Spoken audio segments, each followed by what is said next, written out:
あ、ごめんなさい。あら、マイク入ってなかった。信じられん。信じられない。信じられんわ。信じられない。あれだけマイク気をつけてねって言ったのに。あ、またエンディング中になってる。もうボロボロだわ。何やってんの？なんだ？もうあんだけマイク気をつけてねって言われたのに。もうじゃああなたのさ、オープニングは聞こえてなかったってこと？ね、じゃあもう一回最悪じゃん。もう一回言う？じゃあもう一回言おうか。もう一回頑張れ。もう一回頑張るわ。もう一回頑張るわ。もう一回あの画面にしなよ。皆さんご無沙汰しております。通畑任三郎です。前回私がいつ登場したか覚えていらっしゃいますか？覚えていらっしゃる方は記憶力が優れていらっしゃる。覚えていらっしゃらない方は、人間の記憶だってそんなものです。あまりお気になさらずに。私も先日つい忘れていることを妻に叱られました。なんで叱られたかって、忘れました。あ、そうそう、記憶といえば。はい、皆さんこんばんは、ミスタースプリングです。このチャンネルは、ミスタースプリングとスズランの自由気ままな夫婦が、雑談しながらのんびりと配信をしております。ゲーム好きな人が気軽に集まれるチャンネルをチャンネルになればと思っておりますので、ぜひチャンネル登録とかコメントを気軽にしてください。ここまでを2回目だよ、もう。はい。いいじゃないですか。いいじゃないですか。こんなこともありますよ。手作りでやってるんでね。こんなこともありますよ。せっかく準備してたのにね。めっちゃ準備してね。もうね。そう、これを聞こえてないのに言ってたんだよ。そうだよ。まあこれも含めてエンターテインメントということで、そうはい、見ていただけたら。なんだろう。動画のいろいろなね、注意事項とか、その他、スケジュールとかね、いろいろ、動画の説明欄載ってますんで、ぜひね、見ていただけたらなと思うんですけど、はい、今日はね、何するかっていうと、そうだ、その前に、はい、改めまして、はい、エリスさん、ジュンさん、マンダムさん、イモちゃん、シンソウさん、コレさん、あずきっこさん、ディオさん、こんばんは。こんばんは。今日もありがとうございます。ちょっとね、ごめん、落ち着かせて。そうだね。すっごい動揺してっから今。すっごい動揺してっから。ドラゴンさんもこんばんは。ドラゴンさんもこんばんは。ありがとうございます。ありがとうございます。もう見ていただいたらわかると思うんですけど、そういうことです。そういうそういうことです。そういうゲームですか？そういうゲームをやっていこうかなと思うんですけど、オープニングめっちゃ頑張ったんだよこれ。なんか頑張ってたらしい。私にも教えてくれなかったもん。もうさ、すっげえ嫌なんだけどすっごい嫌なんだけど、どんまいどんまい。まあ多分ね、今回で、今回やるゲームは、今日だけで多分終わらないので、次回を、挽回の機会にさせてください。そうだね。はい、次回はちゃんとできるようにします。あとね、ギレンの系譜か。マンダムさんがギレンの系譜って言ってくれたんだけど、何それ？これ野望って言っちゃったんだよね。ごめん、マンダムさん、間違えたよ。ガンダムなんでしょ？ガンダムですね。そう。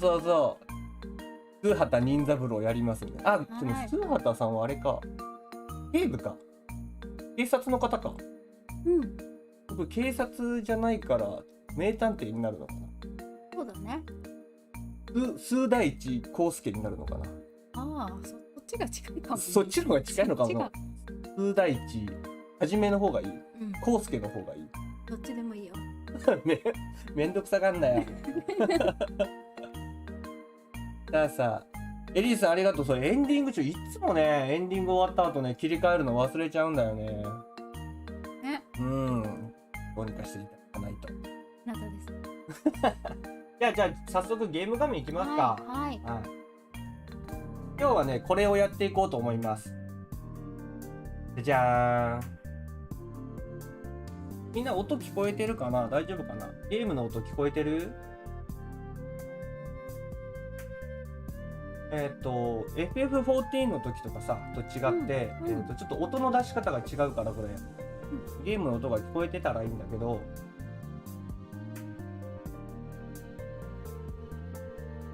あ、知ってるやつ？あ、よかったよかった。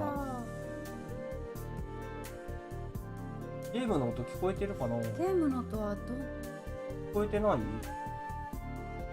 エリスさんがさようならって。あ、ドラクエじゃなかった。あ、聞こえてる。聞こえてる。あ、ありがとうございます。よかった。ありがとうございます。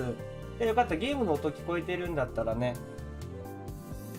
エリーさんは大丈夫。さよならね、しないはず。そう、シンソウさんが。しないで。エリスさん、引き止め担当だから。じゃあ早速じゃあやっていこうかなと、はい、思います。はい、るいくんこんばんは。あ、こんばんは。ありがとうございます。今日もね、ありがとうございます。いもちゃんとお揃いで来ていただいて。うん、嬉しいですよ。嬉しいですよ。これは懐かしいゲームなの？ああ、そこら辺もお話少しする？説明した方がいい？あ、はい、私は全く知らないゲーム。ああ、そっか。これは1988年だと思う。はい。に、発売されたファミコン用ゲームソフト、ファミコン探偵クラブ、消えた後継者というゲームのリメイク版になっております。なので、懐かしいと言われれば懐かしい。うん。で、もう発売されて30年以上前のゲームだから。そうなの？そうだよ、1988年だから。へー。だから、あ、つれさんこんばんは。今日もありがとうございます。そうだから、知らない人の方が多いかもしれないね。すーくんは初見？僕はね、初見っていう初見でもないですね。どう言ったらいいのかな。ざっくり、初めの方の概要だけ知ってるって感じかな。あ、じゃあほとんど知らない。ほとんど知らないに等しい。ほとんどね。こういうファミコン系のやつで、なんていうのかな、推理物っていうのが、もうほとんどさ、ないというか、ないってわけじゃないけど、リメイクで出てるやつとかってなかったから、あ、いいなと思って。推理系だからネタバレしないようにお口チャック。ありがとうございます。これはね、そう、ときメモに近いです。ほぼほぼときメモだと思っていただければ。はい、ほぼときメモですね。なので皆さんもね、一緒に2時間ドラマを見てるような感覚で、一緒に謎解きじゃないけどね、推理しながら、知らない方も遊んでいただけたら、知ってる方はそんな風に考えるのかっていうところで楽しんでいただけたらと思っております。サスペンスドラマっぽいってこと？そうだね、サスペンスドラマかな。でもちょっとね、オカルトが入ったかなって感じ。金田一はじめの事件簿、金田一少年の事件簿に近いかな。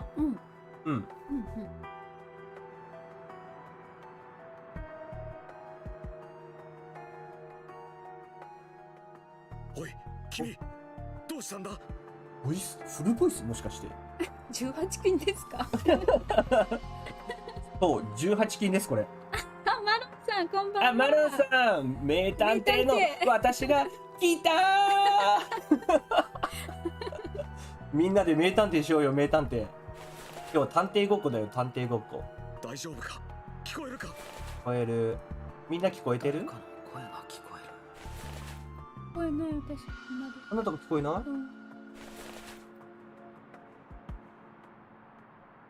お、気がついたか？しっかりするんだ、君。よくない？大丈夫ね？なんで小声になったの？僕はどうしてここは一体どこだ。僕は誰だ。何も思い出せない。声がいいです。そうです。シンジ君です。シンジ君です。そうです。主人公の声はシンジ君です。シンジ君ですよね。皆さん聞こえてるかな？ね唯一言えるとしたら、うん声がいい、声がいい。声がいい。もう思った思った。フルボイスなはずだって。あ、そうなんだ。いいね。僕が楽できる。あー、なるコナンの友達の自称探偵団だったかと、ほど。どっちが優秀かな？犯人はスーさん、あなたですね。バレたか。終わっちゃったよ。だいぶ長角刈りです。それ西部警察じゃん。そうなんだ。ねえ、尾形さんと杉田さん？嘘。すいません、ちょっとだけ。杉田さんも？それは楽しみだわ。もうちょっと上げてもらって、私の上げた上げた方のイヤホンあげた。音量を。あげたよ。上がった。君、何も覚えていないのか。本当に？皆さん、僕らの声とボイスどっちが聞きたい？そんなんボイス。それによって音量変わるんだけど。ボイスだよ。まずは安予防。操作はそれからあって。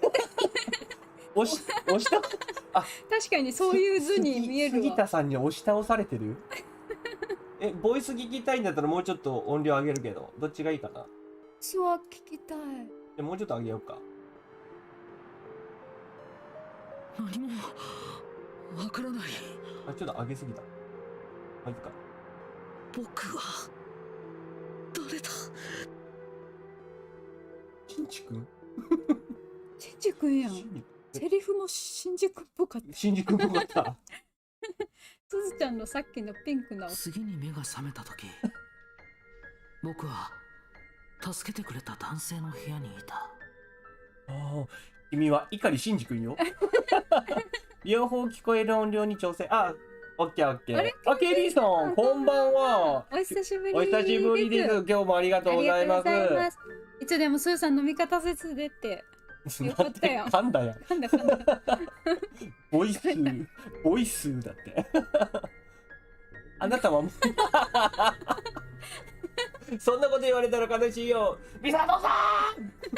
ミサトさん。汚い声だな、それ。災難だったね。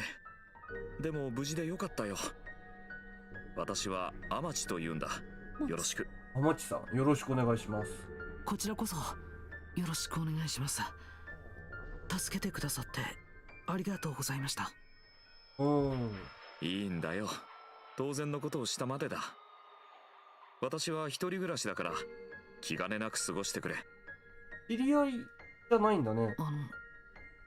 僕はねどこに倒れていたんですか？私がちょうどうなかみの崖のそばを通りかかったら、道端の草むらに君が倒れていた。あ、倒れていた。どうも崖の上から下の草むらまで落ちたみたいだな。反対側は海になっていて、人もめったに通らないそうだから不幸中の幸いだったよ。運が良かったね、確かに。そうでしたか。本当にありがとうございます。そっか、口パクパク動いてるのね。何か思い出せたかい？そっか、すずさんはそうだね。口パクパクしながら見てると思って。そうだよね。私何も喋ってないのに動いてるもんね。覚えてない。そうか。何、焦ることはないよ。何かきっかけがあればすぐに思い出すさ。ちなみにこの町は大里市というんだが、これ何もどうだい？書かんでいい？何か引っかかることはあるかい？ちょっと待って、これメモしながら行こうかな、俺。メモしながらがいいな。あなたがメモする？あなたもメモしていいよ。うん。ここは大里、まず主人公は、記憶喪失だと。はい。主人公は記憶喪失。大里。で、大里市。この人誰だっけ？天地さん。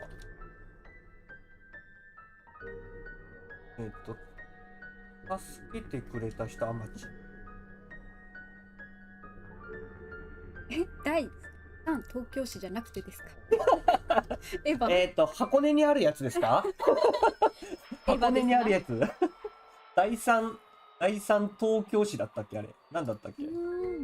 動きぬるぬるだし、声がいいし、いいゲームだね、いいゲームだね。杉田さんってところがまた多分つづらんさん的には高評価だと思う。じゃあ進めます。はい。いえ、特には。お、出た。見る、調べる、思い出す。ああ、そうそう、こういうコマンド形式なんですよね。このゲーム。見る、調べる、見る。自分の体。事故の時のものかな。頭に怪我をしている。そうなの。杉田、いいわー。あずさん。あずさんも杉田さん好きなんですね。そう、推理系だからね、目も大事なんだよね、多分。ね。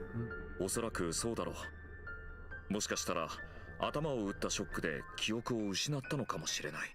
とりあえずうなかみの崖へ行けば何か思い出せるかもしれないね。なるほど。あ、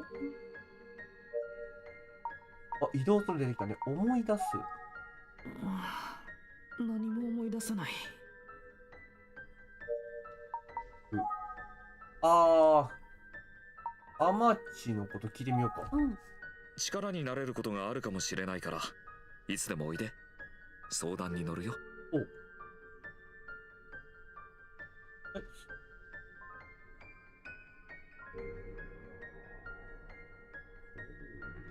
おお、びっくりした、びっくりした。止まったかと思った。自分のこと。どうも崖の上から下の草むらまで落ちたみたいだな。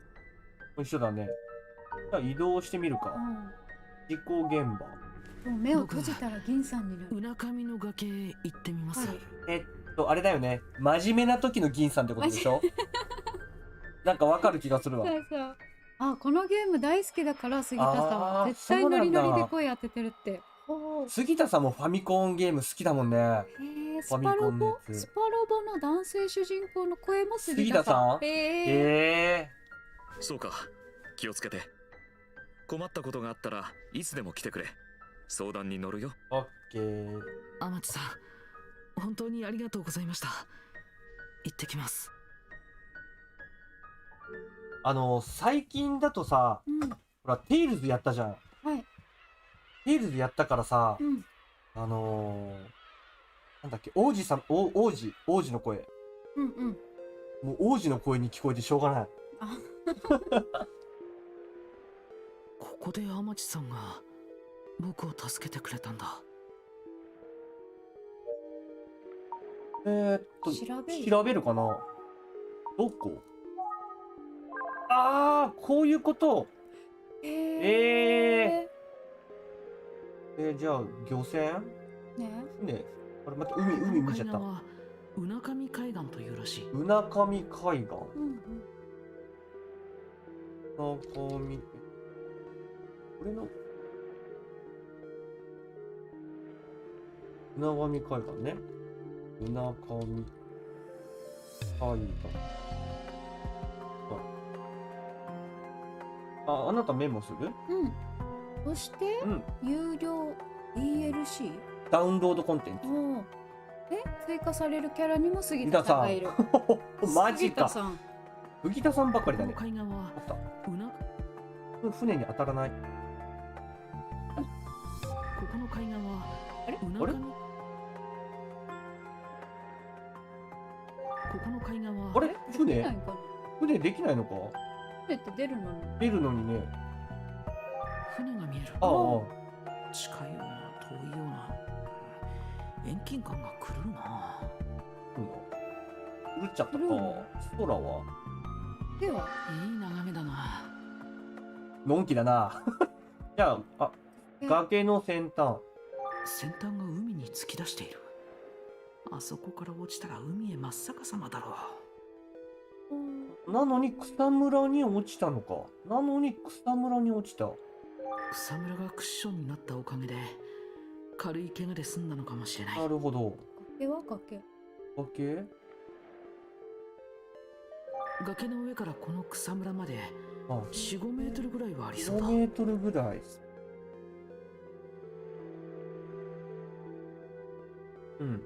枯れた木。この木だけ枯れてしまっている。うん。もう寿命なんだろうか。何かあるの？崖でしょ？あとは地面。草は生えていないところがある。うん。風や潮の影響だろうか。なるほど、なるほど、なるほど。うんうん。トピックス、大久保、黒沢、よしこ、まひる、3時のヒロインの中では、痩せてるあいつ、春菜、肉食女子の今日の生贄はなにわ男子。どういうことメモ何話したなにわ男子。なにわ男子かな。最近見るけど。春菜って近藤さん？近藤春菜さん。近藤春菜さん？そうカーソルちゃんと合わせんと。そうそうそう。ね、でもしづらい感じ。いや、別に大丈夫かな。あ、うんましろし、こんばんは。これはね、ファミコン探偵クラブですぞ。崖は見ないでって船越さんにリハしてる。なるほど、なるほど。リハしてるか。これぐらいかな、じゃあ。あ、マリモッチさん、こんばんは。こんばんは。今日もありがとうございます。そう、私が猫娘にあ、そうそう、そうなんですよ。なっております。前のサボテンダーも寂しげな気に入ってたんだけど。波の音が聞こえてくる。鈴テンダーね。鈴テンダー。鈴テンダーね。そう、推理と探索をするゲーム。主人公が記憶をなくしちゃってて、で、まず今、なんで記憶をなくしたのかっていうのをね、探ってるところ。これ天地さんが僕を助けてくれたんだ。うん。あれこれであれなんかでもちょっと待って。ここから、何？これか娘って言ったことになんか文句でもあんのかな？おじいは。僕はこの辺りに倒れていたってことになる。何か引っかかるとこでもここへ落っこちたわけか。寂しげな綾波の声が聞こえてくる。新宿。やめて。ボソボソ言わないで、その声で。新宿。ふーさん、こんばんは。あ、こんばんは。今日もありがとうございます。崖の上から落ちたのか。随分寂しい場所だな。波の音しかしない。あらじゃあもう調べきったのかな。ずいぶん寂しげな綾波の声が聞こえるってこと？あ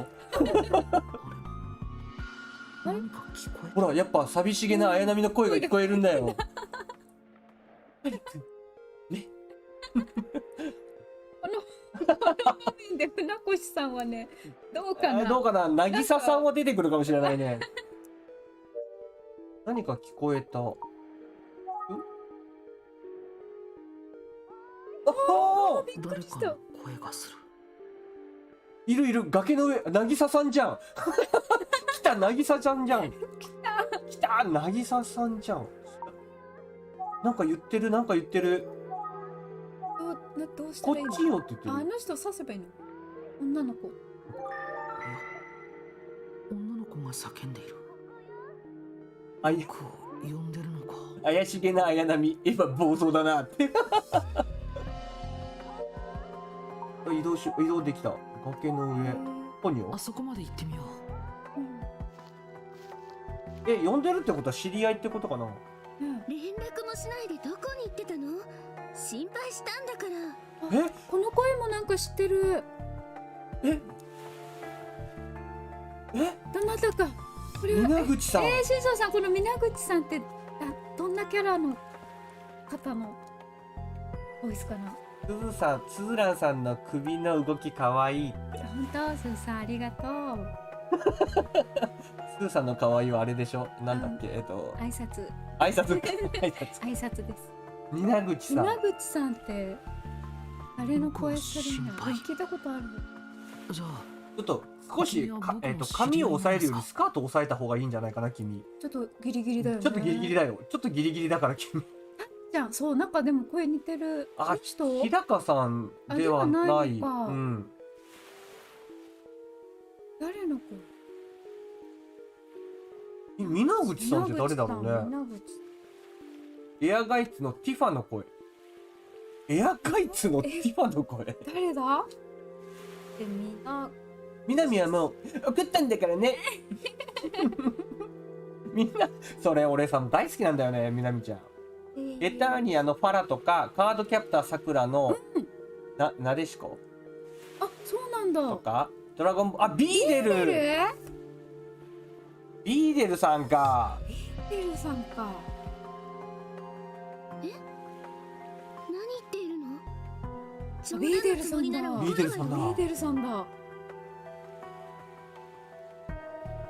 見せてるんでしょ。見せてるんか。見せてる。あ、肉まんさんこんばんは。こんばんは。いきなりダメージ食らってる。そうだね。ちょっといきなりの画面だったダよね。メだったね。あ、FF7 のティファか。ティファのそうなんだ。どっちがいい？聞く？調べる？聞くかまず。名前。名前聞く。君の名前は？何をふざけてるのよ。あなたと同じ探偵事務所の立花あゆみじゃないの。そうじゃない？あなたと同じ探偵事務所ってことは、僕は探偵事務所だね。探偵なの？ってことだよね。あゆみさん。だってまあファミコン探偵クラブだからね。そうだね。ダメだ。思い出せない。あゆみちゃんって。あとセーラーサターンセーラー9。サターン。ご返金。ご返金。でビーデルさんとさ、うんパンちゃんの声は違うの？一緒じゃないの？よくない？なんか似てた。そう。ご返金。似てるでしょ。だからそんな汚くないんだ。あ、ところでこれは、ファミコン探偵クラブですね。ファミコン出しとくよ、なんかテキストかな、上の方に。よっしゃ、お待ち。よっしゃ。どっかなかったかな。ちょっとテキスト書いとこうか。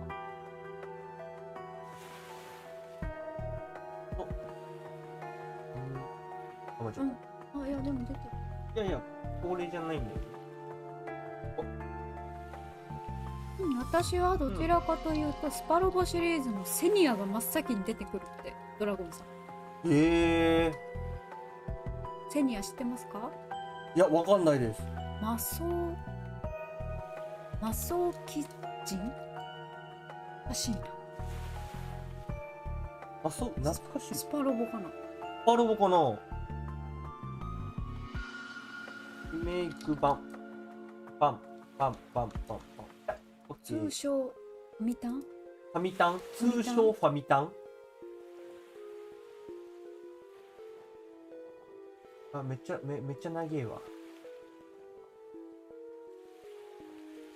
こんな感じ？こんな感じ？いい？いいんじゃない？邪魔じゃない？オッケーだね。オッケーシンソーさんはあゆみちゃん超好き。超好き。まあ、可愛いよね。かわいい。うん。思い出せないってどういうことなの？声好き。声好き。それは記憶喪失ですって？こんな子にこんな心配されたいわ。あ、読みはマソーキシン。マソキシン。キシン。辺りを調べても手がかりらしきものは見つからないな。うん。思い出す。何も思い出せない。自分のこと。僕のことを知っているのなら教えてくこんださ。ない崖なの？こんな崖なの？この崖の何？どっち側だったの？あっち？奥側？奥ですかね。奥側？こんな崖？ちょっと待って。その前にあなたがどうして記憶を失ったのか教えて。移動させる。ね、すんごい高いよね。すっごい高い。待って、結構ちっちゃくしていい？このぐらいでいいね。皆口優子さん、知っ100円無数にあるが、ドラゴンボールのビーデル、パンちゃん。パンちゃんもなんだ。やわらのやわらちゃん、セーラーパターン、ドクタースランプの山吹先生。山吹先生。へえ。あられちゃんだよね。あられちゃん、あられちゃん。うんうん。そう、それはこっちが聞きたいです。本当だよ。どうして記憶をなくしたんですか。私たちが聞きたい。でもってすんごい高い。こんなところから落ちてよく。今だ、船越。今だ出てくる。出てくるから。気がついたら。ここからさっきの草むらへ落ちて気を失ったらしいですって。もし反対側の海の方へ落ちてじゃああっち側なんだ。助からなかったわよ。なるほど。じゃあ画面奥側に落ちたってことか。ここが4、5メートルだったってことね。で反対側は確かにもう絶壁だね。断崖絶壁。分かったわ。とにかく一緒に事務所まで来てちょうだい。はい。事務所。詳しい話は着いてからにしましょう。魔装鬼神、サイバスタバスター？ー。サイバスターか。ここが宇津木探偵事務所。探偵事務所ってさ、探偵事務所。どこもこんな感じ。それはわかんない。それはわかんないな。宇津木探偵。宇津木探偵事務所。ちょっと。宇津探偵事務所か。はい。本当に何も覚えていないのね。とにかく中に入りましょう。この女の人関係あるのかな。あゆみさん？違う、この1階部分にさ、入居者募集の不動産屋あるじゃん。志村不動産。はい。ここに女の人に、女性がいる。そう、女の人いるんだよね。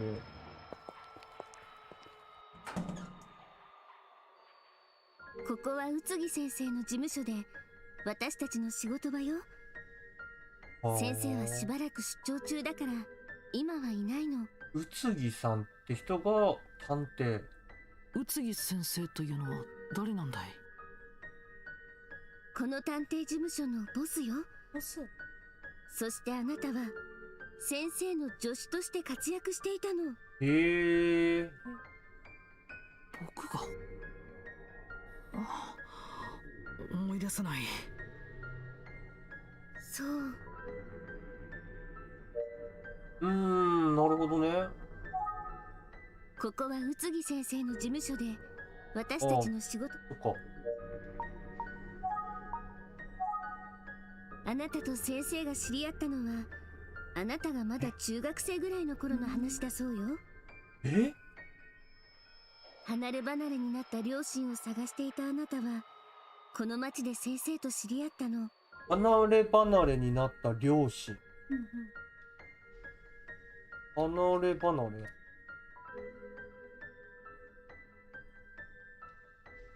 両親を探してる。僕はじゃあ離れ離れになった両親を探している。両親を探していた。詳しい事情は知らないけれどそうなんですって。まだ見つかっていなくて今も探し続けているのよ。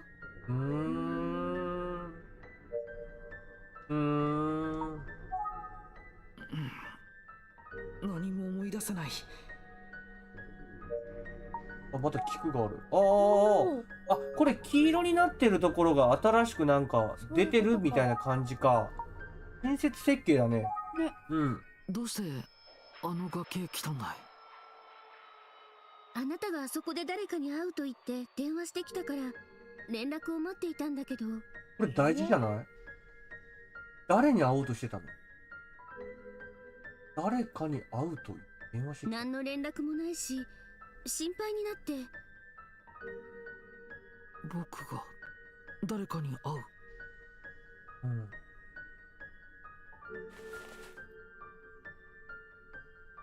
あなたがこれを置いてってくれたから場所の見当はついてたけどね。何を置いてったの俺。何を置いてった？明神村綾代と書いてある。明神村の綾代。やしろ。綾代。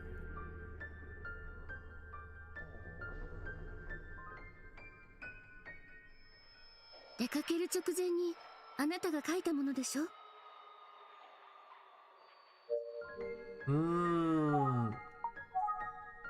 どうしたの？そんなに見つめられたら恥ずかしいじゃない。川？そういうこと？川？どうしたの？川？そんなに見つめられたら恥ずかしいじゃない。これギャルゲーでしょ？確かに。これギャルゲーってことでしょ？ぽいね。これさん正解だわ。ギャルゲーだ。18金だわ、18金。かわいい。かわいいね。何回も聞くよ、もう。あ、リカさん、こんばんは。今日もありがとう。ありがとうございます。かわいい。僕が書いたものならこれが記憶を取り戻す私も思った手がかりになるかもしれない。綾波だったらね。だからさ、綾代って言ったの。しんちくん。ね。綾まで合ってんじゃんと思おー、合ってる。なんかもしかしてそれでキャスティングされキャたの？スティングされたのかな。よし、どうなんだろう。明神村へ行ってみよう。明神村。はい。出勤？待って語彙力。名前ぐらい思い出せなきゃどうしようもないわよ。ああ、そうそう。名前。思い出してみて。ちょっと待って、ここに来て急にスパルタじゃない？あゆみさん。あゆみさん急にスパルタだな。マジで思い出そうよ。あ、後ろに立つ少女の人がチェックしよう。いいえ、持ってないです。ああ、なるほど。名字？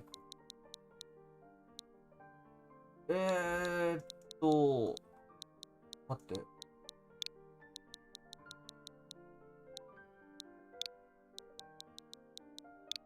通畑です。どうな。あ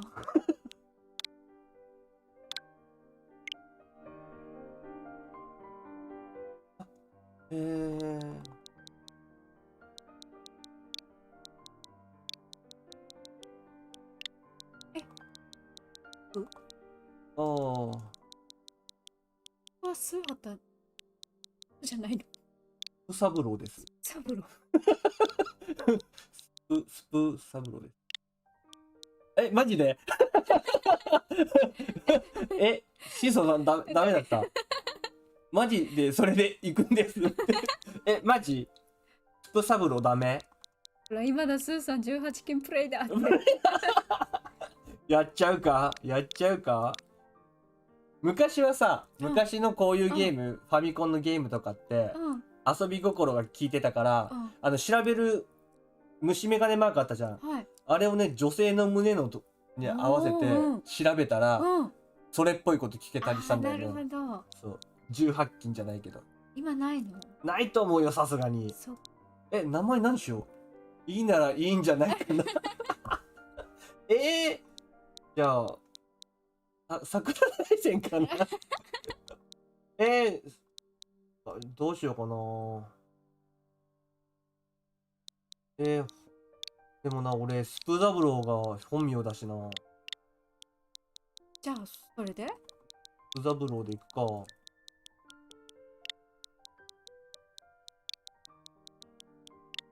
最近のゲームでもあるのはありますよって。そうなんだ。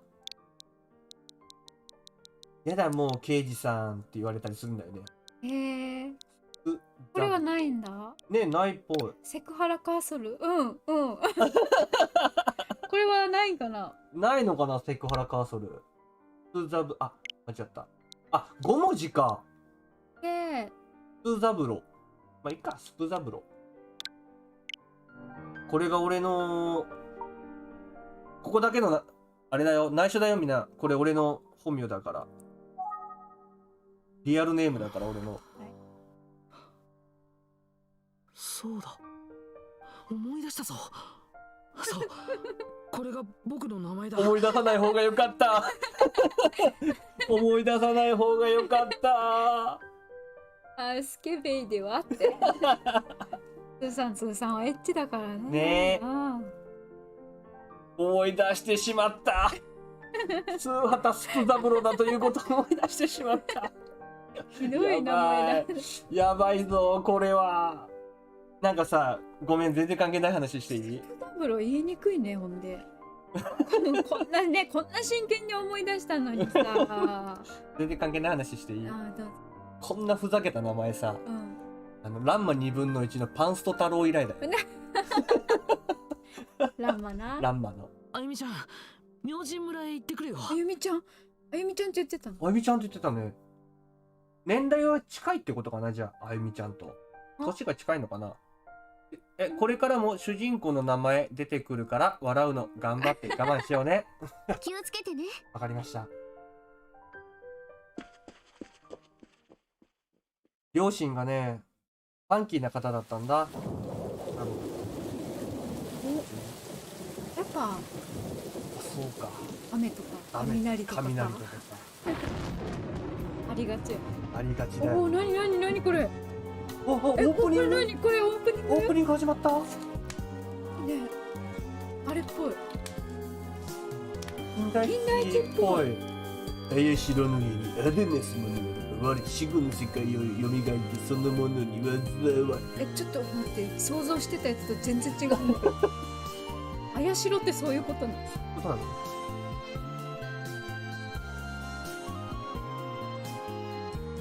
あ、ほんと近代史っぽいね。オカルトっぽいって言ったら意味分かったでしょ。うん、分かった。名前のところをあなたとか君とか言い換えてくれるタイプだって。あ、なんだ、そっか。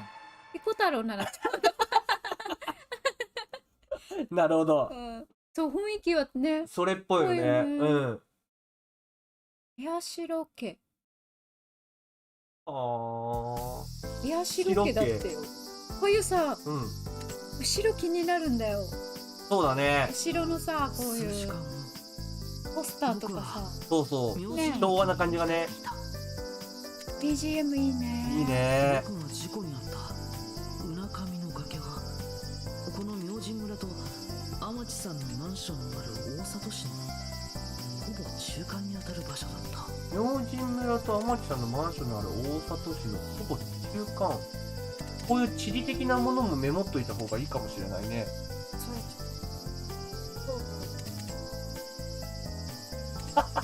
これでわかる。待って、これ村って書いてる。で、大里って書いてあるよ。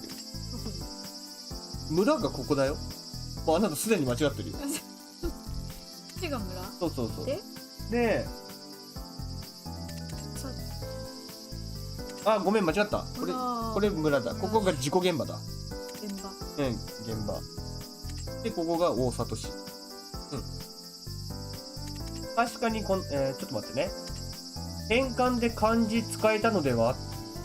漢字どうなんだろう？漢字使えたの？もしかして使えたんかな？マジ？変換ってあった？もしかして。あ、マジ？やっちゃったやっべ、やっちゃったあらら。まあ、しょうがない。しょうがない。のどかだね。同じのどかな村での物語。試練を今後スーちゃんにプレイをお頼み申すって。試練ってなんだ？なんだ？すごいのどかな感じしないけど、試練。確かこのゲーム、フォトとか BGM を、フォントか BGM をリメイク前に変えられる機能もあったと思うよって。なんだ。へえ。リメイク前ってことはちょっとファミコン風にってこと？ってことだね。へえ。スーハタスプザブローとかにすればよかったのにって。そう。使えたんだ。サイレンだって。あ、サイレン。スズランさんには無理だと思う。ジジイは本当に。サイレンはね。怖いやつ？僕ね、CM 覚えてる。超怖え。サイレンいいですなってよ、アーズさん。サイレンね、映画にもあったし。サイレンって映画にもなった。あれさ、日暮らしの泣くコロニーみたいなやつじゃない？違うかな。違う。はい、ケクテイさんこんばんは。今日もありがとうございます。じゃあ進めるね。はい。見ようか。ここにさ、この伝言板とか懐かしいよね。いいね。そう、謎解きやっておりますよ。そう、謎解きやっておりますよ。ここの伝言板にさ、XYZ って書くとシティハンターがやってくるんだよ。それほんとね、10回ぐらい聞かされた。何か書かれているけどあ、書かれてる。忘れてしまっていて読めないな。本会場、うん。あうなかみだっけ。うなかみなんとかに行ってます。歩み。歩みって書いてある。歩みって書いてあるよ。読めるよ。読める。大事なのかな。大事なのかな。誰に対しての伝言なんて。私でしょ。あゆみちゃんだから。そう、あゆみちゃんが僕に対して言ってますって。この時代ほら携帯とかないから。列車の本数は多いとは言えないな。まあそらそうでしょうな。田舎ですもんな。試合開始とうん終了時にもなります。あ、日暮らしの。この駅サイレンね。サイレン建物だな。わサイレンーってやつでしょ。それ怖そうやね。さ、ファーって言うと怖くない？怖いね。怖いよ。この駅年季の入った建物だ。なるほど。はい、ちょっとめっちゃカチカチやってんじゃん。昔の駅員さんこんな感じだったよね。次はたけしの挑戦状ですね。マジ何それそれは天使の挑戦状か。ビートたけしさんからの挑戦状だよ。それゲームなの？ゲーム。あるんだよ、あそんなゲーム。るあるある。ファミコン。すみません。何のご用ですか？あ、聞いたことある。いくつかお聞きしたいことがあるんですが、よろしいでしょうか。どうぞ。しげるさんだ。千葉しげるさん。何の声の人？北斗の拳のナレーションとか、ああ、わからん。そうなんだ。あと、ドクタースランプで言ったらニコちゃん大王ああ、それはわかる。とか、へえ。アマチのこと聞いてみる。さて、どなたでしょうか？綾代さんはあやしろという言葉に聞き覚えはありませんか。細かいネタがいいよね。いいよね。はい、確かに。そう、いいね。そういう、ね、文字見えるもん。見える見える。もしね、うん見れる方は伝言板のところをね、拡大してみたら、あゆみちゃんからの伝言が書いてある。書いてある。うん。見てるだけのすずちゃんに質問。2人がお出かけの時、ニャンズはお見送りしてくれますか？またしてくれるのは何匹ですか？あ、0匹です。私が必死に言ってるよね。そうだね。私が出かける前にもう猫に言ってる。寂しいよねって。寂しいだろうけどちょっとだけ待っててねって。無視されてくるね。あ、無視されてる。尾形さん声いいよね。ほんといい。いいね。千葉さん千葉ほんとだって桑原か。鞍馬と桑原が揃ったね、確かに。この人桑原さんの声なんだ。うん。へージャギとか、ジャギとか、ジャギとか。ジャギじゃん。ジャギじゃん。銀玉の、何 ?6 点さんもそうよね。誰6点さんって6。点さんって誰？真相さん。あなたも知らない？最近の人？霊剣懐かしいな。嘘でしょって、嘘じゃないよ。っていうか声優さん豪華じゃない？豪華。結構豪華。あ、あいあいさんこんばんは。今日もありがとうございます。綾代ですか？綾代家のことでしょう。家のことか。綾代家。うん。あそこに見えるあの明神山のふもとの大きな屋敷です。これだね。確かに大きな屋敷だ。はあ、まだ聞ける。明神村。豪華だよね。豪華豪華。どんな村なんですか。オーバーロードでセバスチャンやってた。ご覧の通りの静かな村ですが、ここには古くからの因習や気味の悪い言い伝えが今でも語り継がれているなんかんですよ。村にあるあるだね。詳しく知りたいのでしたら村の人たちに話を聞いてみてください。隠された習慣ってことかな。へえ。それを飲酒っってて。言うんじゃないの？違うのかな。そよ姫様のあやしろ家とい世話うのは係さん。うん？え、銀玉にそんな人もい戦る。国時代はこの辺りの領主だったそうですが、今は日本有数の資産家として有名です。綾代家は日本有数の資産家。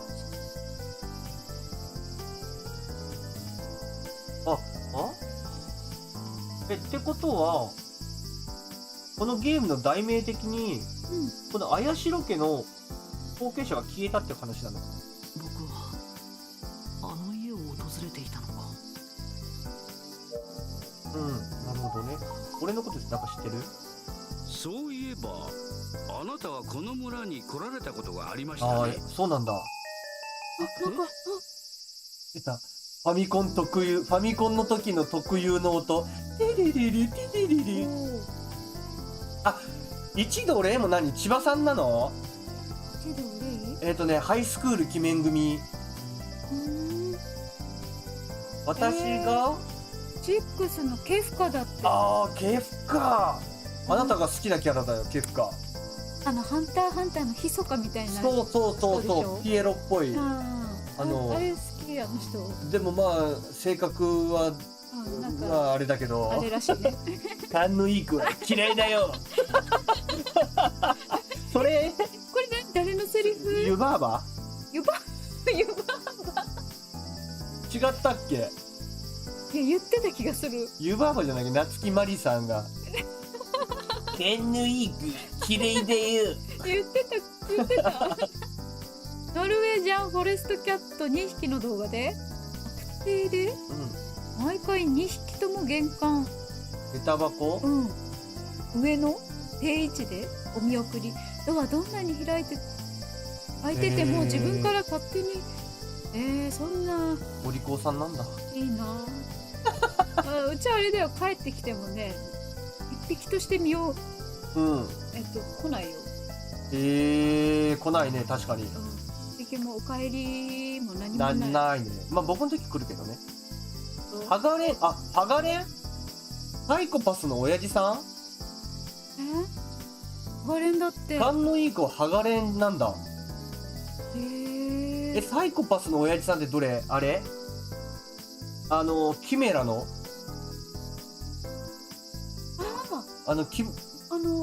女の子の親父さんが何？勘のいい子は嫌いだよっていうのを俺湯婆婆だと思ってた。あの人がやっぱ。そうなんだ。でもそんなセリフもあったかも。ね、あったかもしれない。あれでしょ？二人が気づいた時でしょ？勘のいいガキって。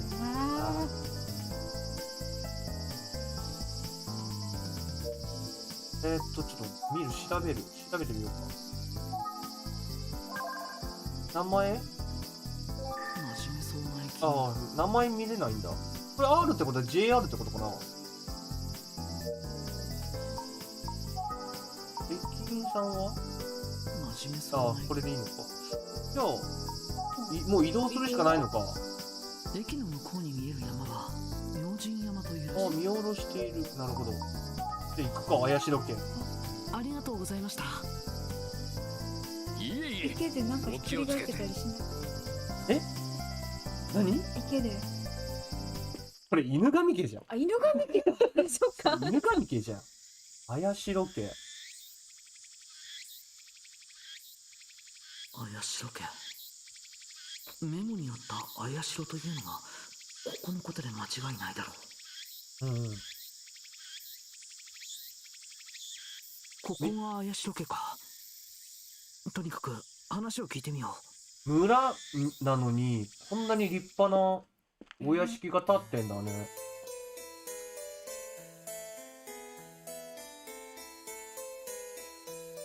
ごめんください。はい。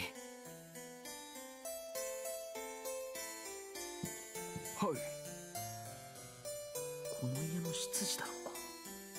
門構えにふさわしいきっちりした身なりの人だ。どこへ行っておられたのですか？心配しておりましたよ。面識があるの？長くんの別荘だね。とにかくどうぞこちらへ。この人は知らないな。この人の声は。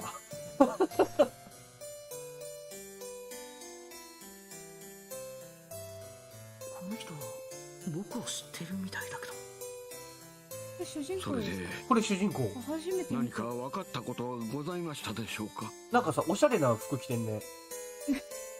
おしゃれっていうの？おしゃれだよね。なんか裾をまくったところがチェックじゃない、なんだこれ。ストライプなんていうの？おしゃれなワイシャツ着てんじゃないのこれ。すみません。あなたは僕のことをご存知なんですか？実は僕記憶喪失では、依頼した調査の内容や私の名前まで忘れてしまわれたのですか？ああ、依頼してんだ。うんうん、そういうことね。なるほどね。エドのニーナとアレキサンダーどこにやったに対する返答が、君のような勘のいいガキは嫌いだよって返したのか。あそこの、暗いところでしょ？あれ悲しいよ、あそこ。ねえ。城之内に姿持ってた。城之内くん。城之内くん。海馬。城之内にはしない。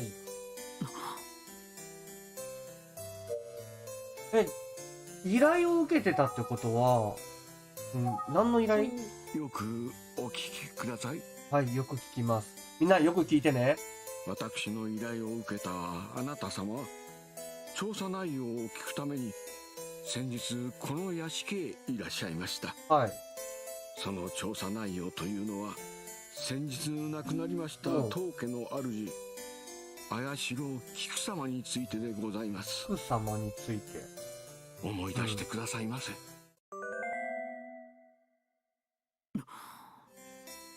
これ大事ってこと？ルルルーってなったってことは、お医者様は心不全と診断されましたが、私にはただの病死とは思えないのです。つまり菊さんは何者かによって。それを調査していただこうとこの屋敷へお呼びしたのです。それなのにこんなことになろうとは。ちょうどここまでお話しさせていただいた時、あなた様にどなた様からかお電話がかかってまいりました。なるほど。その電話の後、重要な情報が手に入るかもしれないとおっしゃって、この屋敷を出て行かれたではありませんか。ってことは実際捜査自体は進んでなかったのか。話を聞いてすぐ電話がかかってきて飛び出していって、飛び出していったのかどうかわかんないのか。出て行ってあゆみちゃんになんかメモ書いてってことか。で崖のとこに行ったってこと？この人の中の人は吹き替えの方がメインだって。じゃあ洋画とかだ。あ、そっか。探偵物か、そっか、探偵物かって私はこの手のはクリアできる気がしないからやってない。いや、難しそうだもんね。じゃあ一緒に見よう僕もクリアできるかどうかわかんない。そうだよね。うっかり大好きな奥さんの実名を入力して慌ててスーちゃんにビンタされる通さ、しばらくミュートで配信は進む一番最初そうだったからね。ミュートだったからね。あ、そうだね。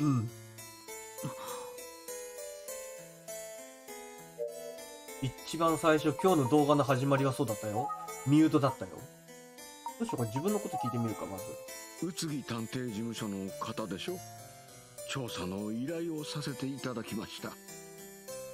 それ以上がないか。気づいたこと。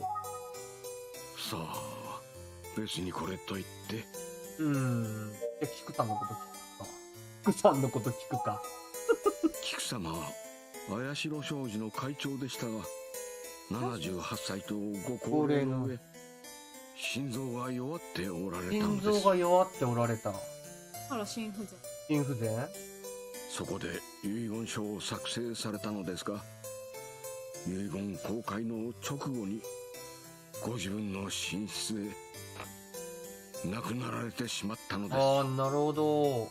あ、あずきっこさん、お風呂行ってらっしゃい。行ってらっしゃいポカポカしてきてくださいね。遺言公開直後に。これは怪しいね。ここまでお話ししてもまだ思い出していただけませんか？残念ながら。思い出してみて。そうだ。確かにここで依頼を受けた。思い出したぞ。思い出した。マジで？そしてあなたは善蔵さんでしたね。善蔵さん。思い出していただけましたか？思い切ってお話ししてよかった。説明。はい。重要な情報は自動的に調査メモに記録されます。メモ画面を見たいときは、ゲーム中にプラスボタンを押すとメニュー画面が表示されます。メニュー画面の手帳を見るを選んで、A ボタンを押すことで調査メモを見ることができる。調査メモは B ボタンを押すことでメニュー画面に残ります。じゃあ今まで俺らがメモったのどうなんですか？確かに。本当に。本当それ。こういうこと。メモせんでいいやん。メモせんでいいやん。メモをね、見るのは大切だよね。お、あ、キクさん？うん、キクさん。キクさんだよ。怖っ。死因は心不全。高齢のため心臓が弱っていた。これさ、赤色になるのはなんで？本当だ。なんだ赤色になるの？関係があるってこと？あ、そうだわ。多分、この人と関係があることが出てるんだ。これは？そっか。で、これでページ送りか。はあはへえ。あ。なるほど、なるほど。あって感じで見てましたって。必死にメモ取ってたよ。取ってたよ。あ、遺言書。キクさんの遺言書はどんな内容だったんでしょうか？あ、確かに気になるわ。遺言公開にはご親戚の方々が立ち会われただけで、私にはちょっと分かりかねます。なるほどね。親戚。立ち会われた親戚というのはどなたですか？菊様の甥の綾代寛治様と次郎様、それに姪の春日あずさ様の3人様です。あ、姪だから名字違う。はいはいはい。オホーツクに9をプレイしました。昔ジャンプに袋閉じで幽帝を名乗ってた神様、宮尾佐久間さん。佐久間さん。はいはい。面白くてポートピアから続いて遊んでみた。オホーツクに9は、あれだよ。堀井さん、ドラクエ作った。はい。堀井さんが作ったゲーム。探偵もの。推理もの。まーさん、こんばんは。今日もありがとうございます。さっきの通りメモはページを変えられるのですが、各ページに関係する人とかワードが色変わる。そう、変わってた。なんかね、そう、手帳を見るで、キクさん選ぶと、善蔵さんと綾代家っていうのが赤くなるから、おそらくこれが関係してくる項目になるのかなーって感じだよね。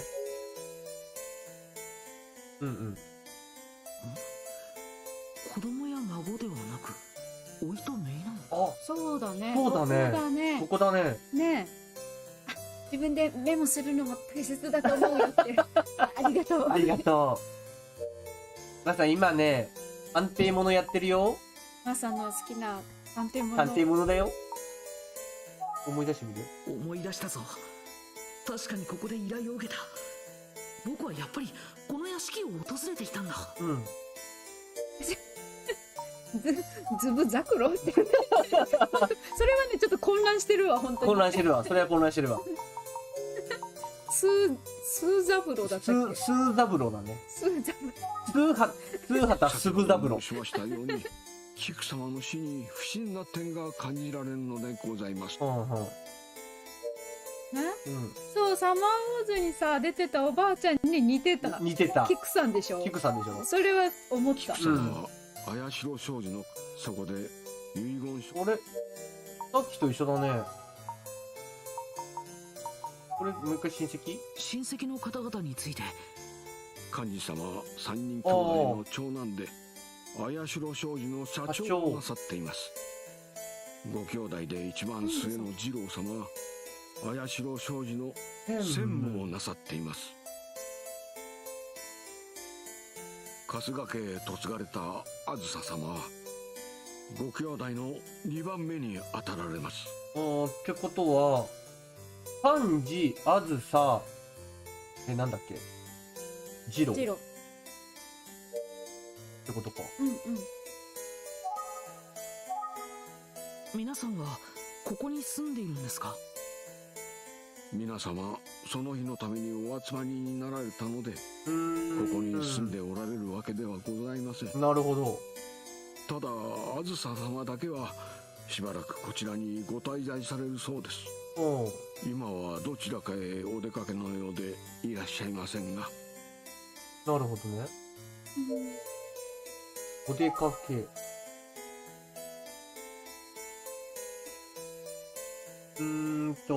爆誕名探偵スーさん、爆誕ですぞ。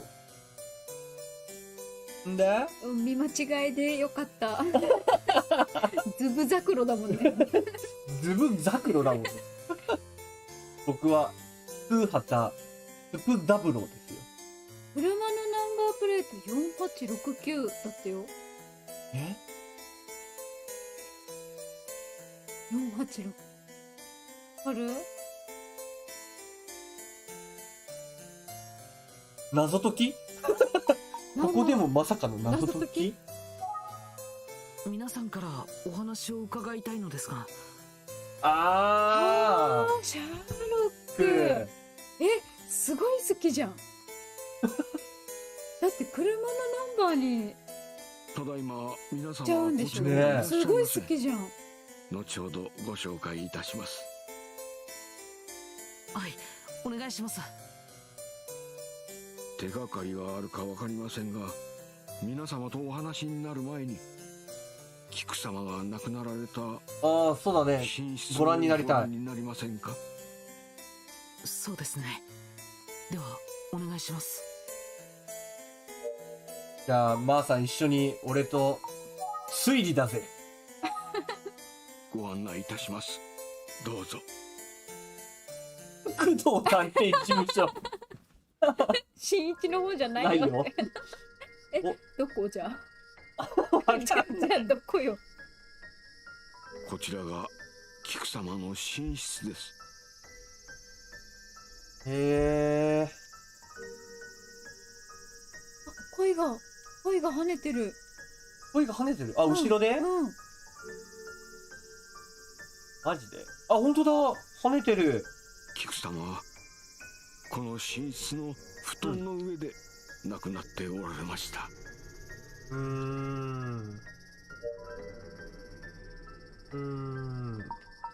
んか聞く？天地のこと。私にはちょっと分かりかねますが。知らないってことか。この屋敷には他にも住んでいる人がいるんですか？屋敷には私の他に茜というお手伝いがおります。菊様が亡くなっておられることに最初に気づいたのは茜です。第一発見者が茜。第一発見者か。松田って、あれか。あっちのか。ペスティリテペティリペティリテペペペペペペペペティリペそれ。探偵物語。ぜひ茜さんにもお話を伺いたいのですが。今はあいにくと出かけておりますが、間もなく戻ると思います。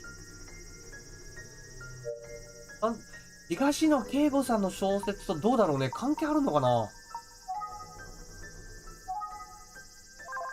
伝蔵さんは綾代家の執事。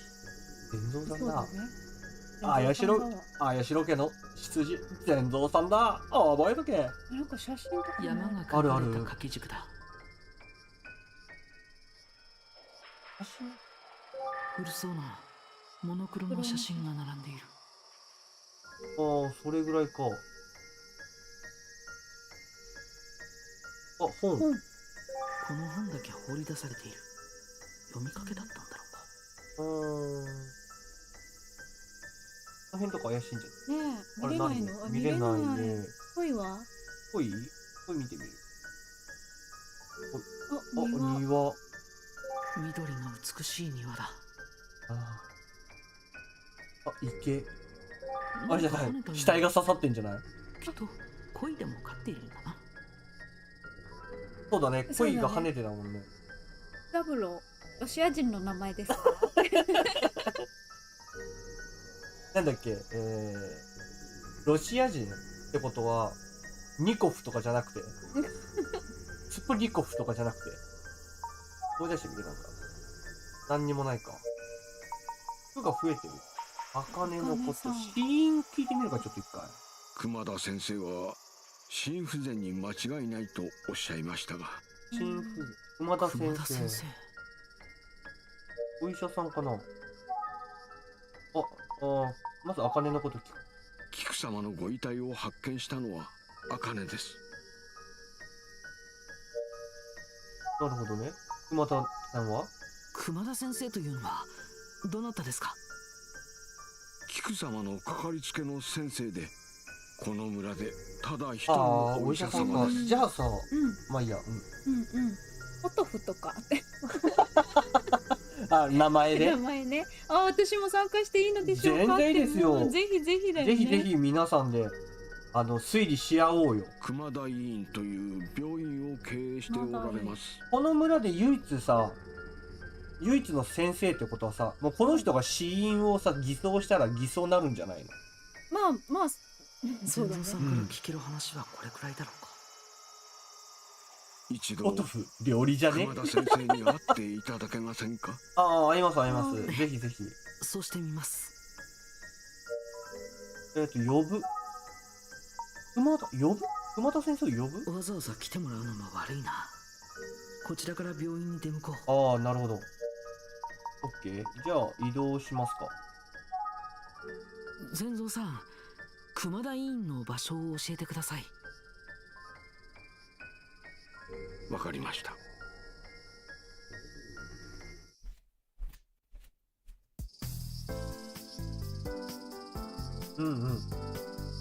なんとかビッチとか言うとすずちゃんに別の意味で取られそうで噛みつかれそうで怖かったね。どんだけビビリなんだよ。ジョコビッチ。あれなんだっけ、ビッチって息子って意味だっけ？そうなの？ジョコビッチはジョコの息子って意味じゃなかった？へえ、知らんかった。確か。そうなんだ。どんだけビビってんだよって話だよ。このおじは。こんにちは。かわいい。かわいい。今日はどうされました？ちょっと熱っぽくて。すみません。僕は患者ではなくて熊田先生にお会いしたいのですが。そうじゃん、まーさん、そっか。そっか。じゃあこれから全然まだまだね始まってもなかったから大丈夫ですよ。そうだよね、大丈夫だよね。まーさんが来るまでに起きたことって、僕が誰かに呼び出されて、なんだっけ、崖の上に行ってなんか知らないけど落ちて気を失ってたってことぐらい。イワノフ。G ジェネで有名人はイワノフなの？イワノフって誰だ？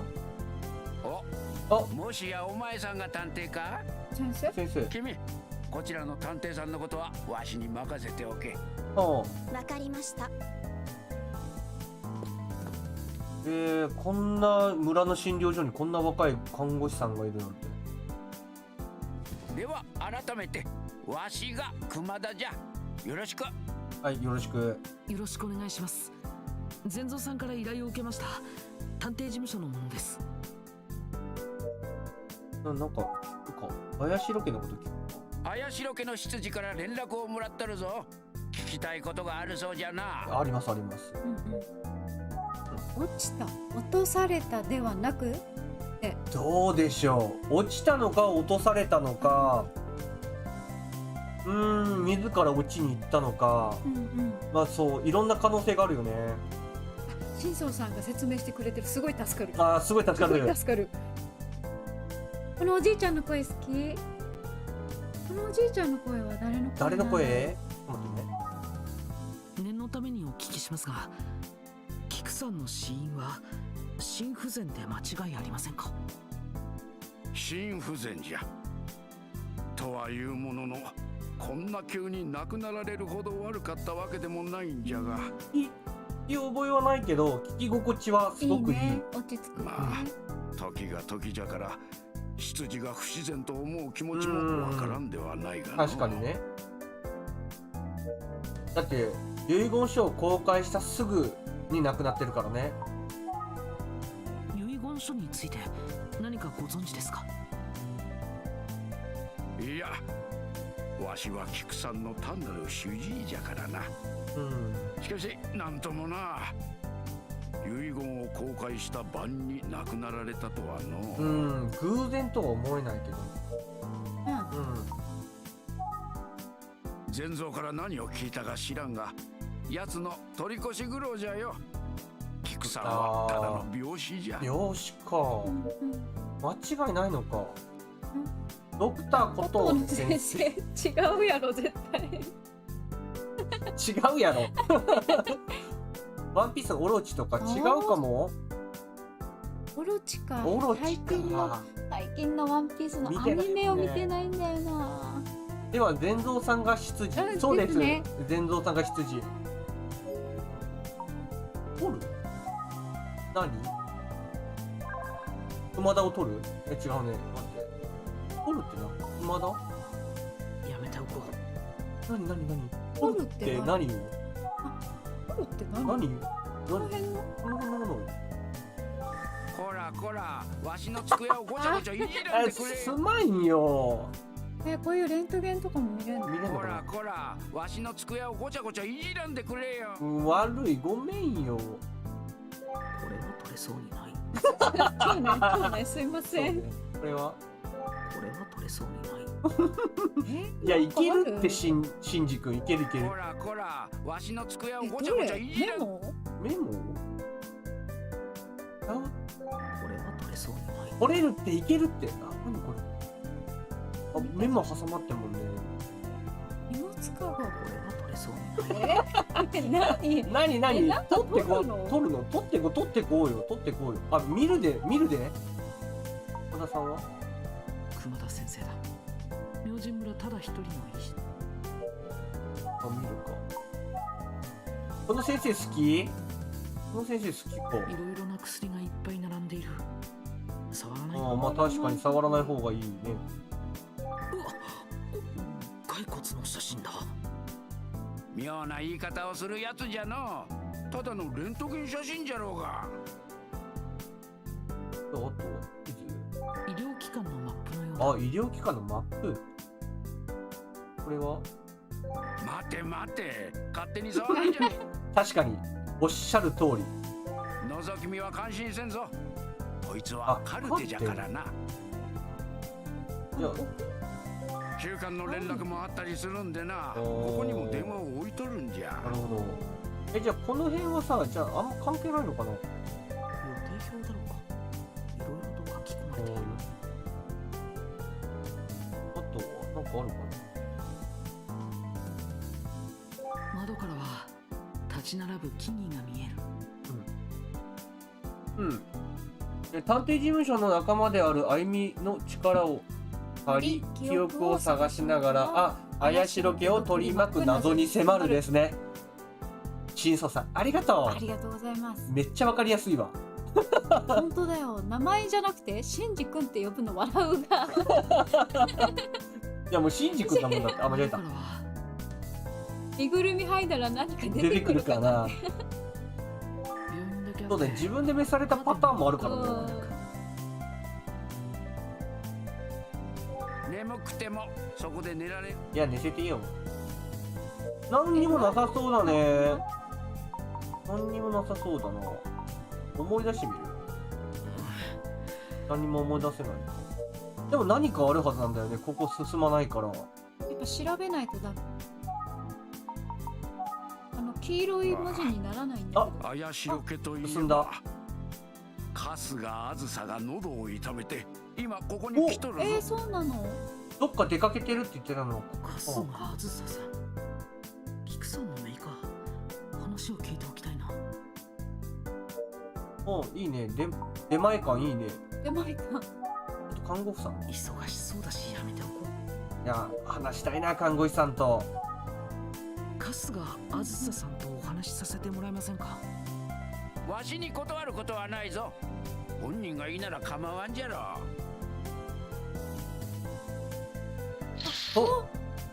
私が春日あずさだけど。僕は宇津木探偵事務所の者です。ちょっとお尋ねしたいのですが。ああ、あなたが善蔵が雇ったっていう探偵さんなのね。メルビブ提督メルビブ提督、もしかして提督来た？私だったらとりあえず情報が必要なので、見うん。つけ出せる情報を手当たり次第に集めるため話を聞きまく送りりま。ますすね。ああ、いいね、いいね。この人さ、多分違うよ。違う。やっぱ声優さんは田中敦子さん。敦子さんだよね。気の強そうな人だ。大体気の強そうな人、敦子さんだよね。でもさ、この人の後ろ姿はさ、うん探偵事務所の下の、うん下の方にいた最近さ、いた人でしょ？女性っぽく見える。見えるよね。気になることはありませんでしたか。さあ、私は村に住んでいるわけじゃないから知らないわ。兄さんや次郎も遺言を聞きにここまで来たのよ。遺言公開の晩、私たち兄弟3人はみんな屋敷に泊まったわ。こんなことはめったにないことだけど。仲良くないのかな？菊さんの亡くなられた夜、皆さん屋敷にいらっしゃったんですね。何よ、私たちが何かやったとでも言うつもり？冗談はよしてよね。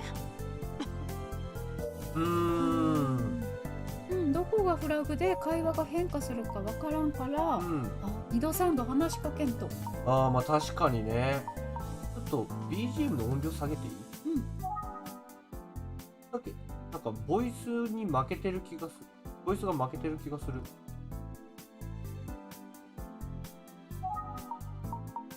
このぐらいでいいかな。もうちょっと下げよう。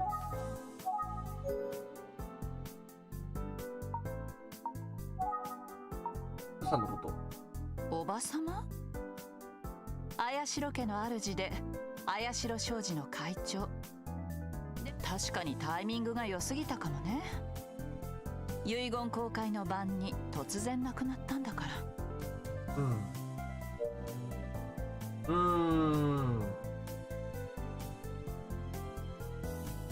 確かにどこでフラグになるかわからんね。さっきのとこでフォントとか変えられるって。本当だ、表示フォントとかある。あるね。ちょっとだけレトロに変えてみる？どうなんの？俺こっちが好きかも。遺言書の内容についてお聞きしたいのですが。いいね。遺言の内容を話せですって？そんな面倒なことごめんだわ。兄さんたちにでも聞けばいいでしょ。これこっちがいいわ。こっちがいいね。QBGM？ QBGM ちょっと気になる。QBGM？ これか。わー、いいね。なるほど、ちょっと待って。いいじゃん。いいじゃん。これはもう血がたぎりますね。たぎりますわ。すごくなんか懐かしい感じがしてすごくいい。喉が痛いんだからあまり喋らせないでよ。探偵だかなんだか知らないけど、いちいち付き合ってられないわ。あずさは喉を痛めておるんじゃ。それほどひどくはないが。念のため長話はせんようにな。なんで喉痛めてんの？そうそう。私もそれ思う。菊さんは近くの神楽寺に埋葬されたんじゃ。神楽寺。ありがとうございます。そうだね、SE も変わるのいいよね。このピッピッピッピッって。他に聞くことはないかな？ないね。じゃあ移動するか。うんうん。まあそうなら、すずちゃん熊田先横で。あずささん、ご協力ありがとうございました。僕はこれで失礼し横で？ます。うん、足つぼマットに確率で立ちなアシスタントよろ。どういうことだよ。できんわ。しっかりやるんじゃぞ、少年探偵。少年探偵って言われてる。少年探偵。まあ若いっちゃ若い。若いっちゃ若い。ね。子供もいるわ。あ、動物、猫もいる。猫もいる？残念。神楽寺はここか。兄さんたちということは少なくとも3人以上の、うんあ、そうそう、一番上に漢字漢字、一番長男が漢字で、長女があずさで、次男が次郎ですね。これはピクさんって方の子供ではなくて甥いと姪らしいです。はい、そうです。甥いと姪。あ、人物の相関図とかね。なるほどね。はいはい。開ける？開ける？白毛。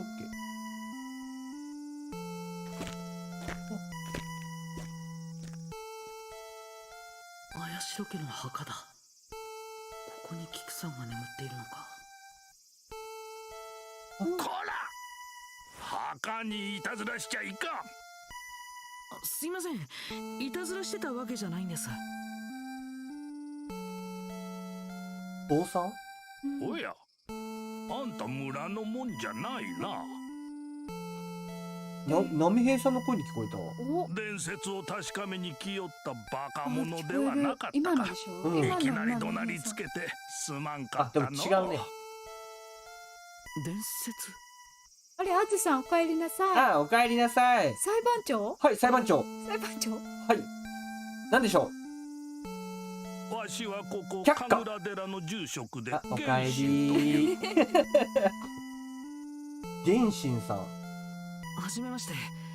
僕は宇津木探偵事務所の者です。逆転っての？逆転裁判。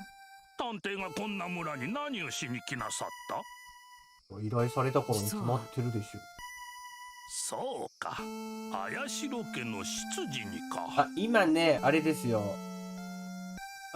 裁判長に顔似てるの？あ、なるほど。はあ、なるほど。兼任してるかもしれないね。兼任。もしかしたら同じ任天堂だし。ゲーム内のメモいつでも見られるわけじゃないからって、うん会話中とか。ああ、そか。そううか。これ見れないの？見れた。ここは見れたね。見れた。でも見れない時もある。もうあるんだ。ってことよね。ははは。この漢字、あずさ二郎が甥っ子と姪っ子ね。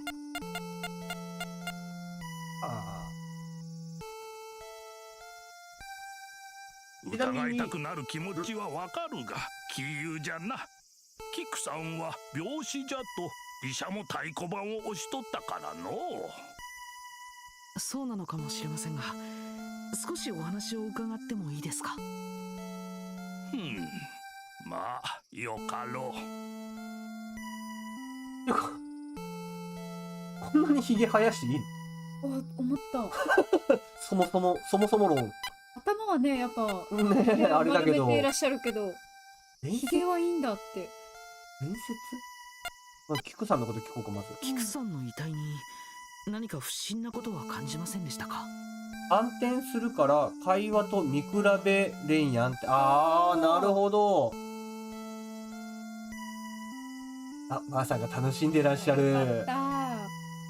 別になかったの。菊さんは安らかに眠っとる。なるほど。伝説というのは何なのですか？村人の間で古くから語り継がれている気味の悪い話なんじゃ。ほ綾代の主が無念の死を遂げた時、う。ほ主は墓の中からよみがえり、恨みに思う人間を殺すと言われておるのじゃ。目が変わったの。お父さんの目がそれというのも、この村では未だに遺体を土葬にしておるからじゃの。そう仮装じゃなく土葬。が、キクさんの遺体もそのまま。マジで？もちろんそのままここに埋まっとる。さらに綾代家にはの、この伝説の元になったらしい戦国時代からの言い伝えもあるのじゃぞ。いや、これ以上はよそ者に話すようなことではない。そこまで話しといて。予想まで話してる。ちょっすごいな。と。心不全に見せかけた毒殺。殺もあるよね。田舎とかが舞台の推理物でよくあるやつ。謎の伝説。でも土葬最近キクさんに関することで何か気がついたことはありませんでしたか？にはあるの？ないね。ないね。土葬はないね。金田一でよくあるやつそうね。、金田一でよくあるやつ。なんとか伝説。詳しく聞かせていただきたい。聞かせてください。特にないの。キクさんとは昔から随分親しくさせてもらっとったんじゃ。よく話をしたものじゃったが、気の毒にの。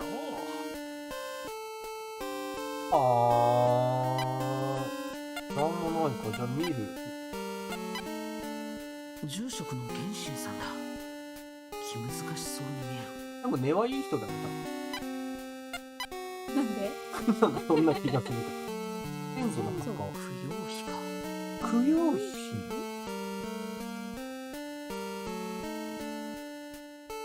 なんかあるかな。あ、墓の前。キクさんが眠っている。信玄さん。僕も見れる。参道。ここが参道に当たるんだろう。歩けるように整備されている。本堂。この建物は神楽寺の本堂なんだろ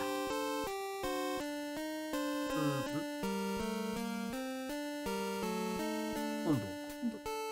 調査メモが更新されると右上にお知らせ出るって。あ、出てましたね。山。手帳見てみるか。原神。昔からのあった。お手伝い。まだわかんないんだね。19歳。若いね。あずさんですね。3人兄弟の2番目で長女ね。埋葬されてるか。はいはい。若干主人公の声が BGM に負けとるって。負けとる。オッケー。負けとるね。じゃあどうしようか。BGM をいっぱい、待って、下げすぎた。こ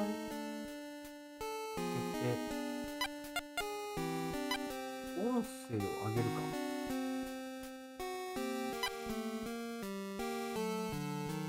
BGM が上がりすぎてんのかな。もうちょっと下げる。このぐらいでいいのか。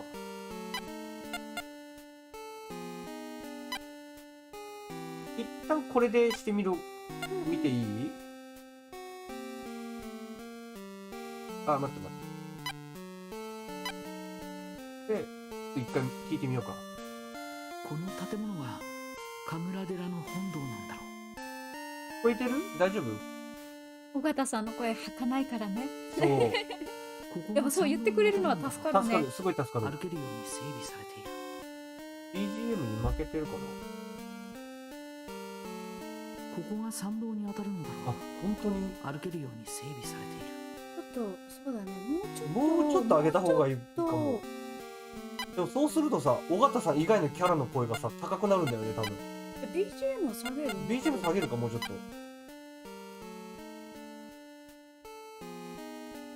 このぐらいかな？うん、そのぐらいでしてみよう。これでいいか。思い出してみるか。ダメ何？か。開ける？どれ？どれってだって開けられそうにない。そりゃそうだろ。そうだろ。そりゃそそうだろらそうだろ。開けられそうにない。大丈夫？なんだっけ？ボイス？大丈夫？負けてなかった？キクさんとは昔からあ、違う。うん。アバコってアバコ。アバコ土葬だからうん墓前が囲まれていて、あーそう、その中に遺入っ体がてんだ。キクさんは安らかに眠っとる。わかるよ。わかるけど、何を調べればいい？少しここにキクさんが眠っている。住職のこれぐらいの謙信さんだ。広さはいるよね。いるよね、確かに。難しそう人一人を埋めるってなったらね、うん大体どんくらいなんだろうね。人一人埋めるってなったら実際の。いい感じだって。いい感じ？いい感じかあ、な。よかったよかった。この調子で。なんで開けるってあるの？開けることがあるのかな？住職の謙信さん。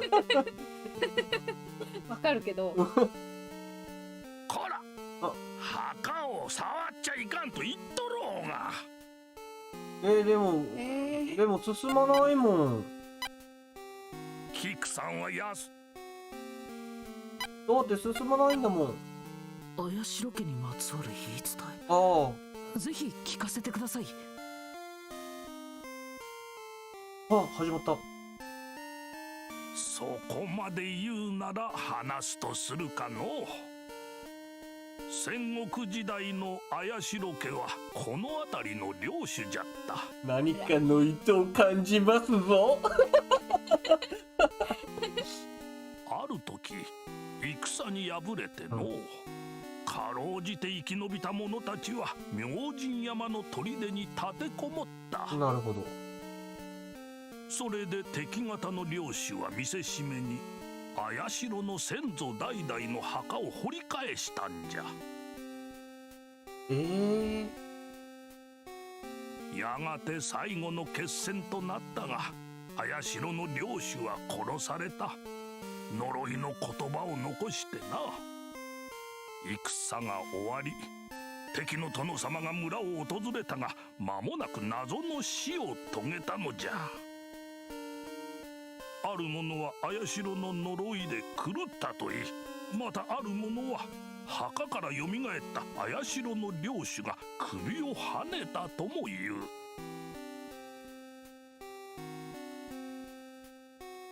それが今でもこの村に語り継がれ伝説となったのじゃ。戦国時代の話か。だね。マーさんと似たようなこと言ってる主人公？いや、語られますよ。安定の勘発動ですかね。勘違い？いや、勘違いじゃないよ。墓暴いちゃいけませんね。いや、そうですね。暴こうよ。いや、死体を見ないとわからないこともあるから、実際。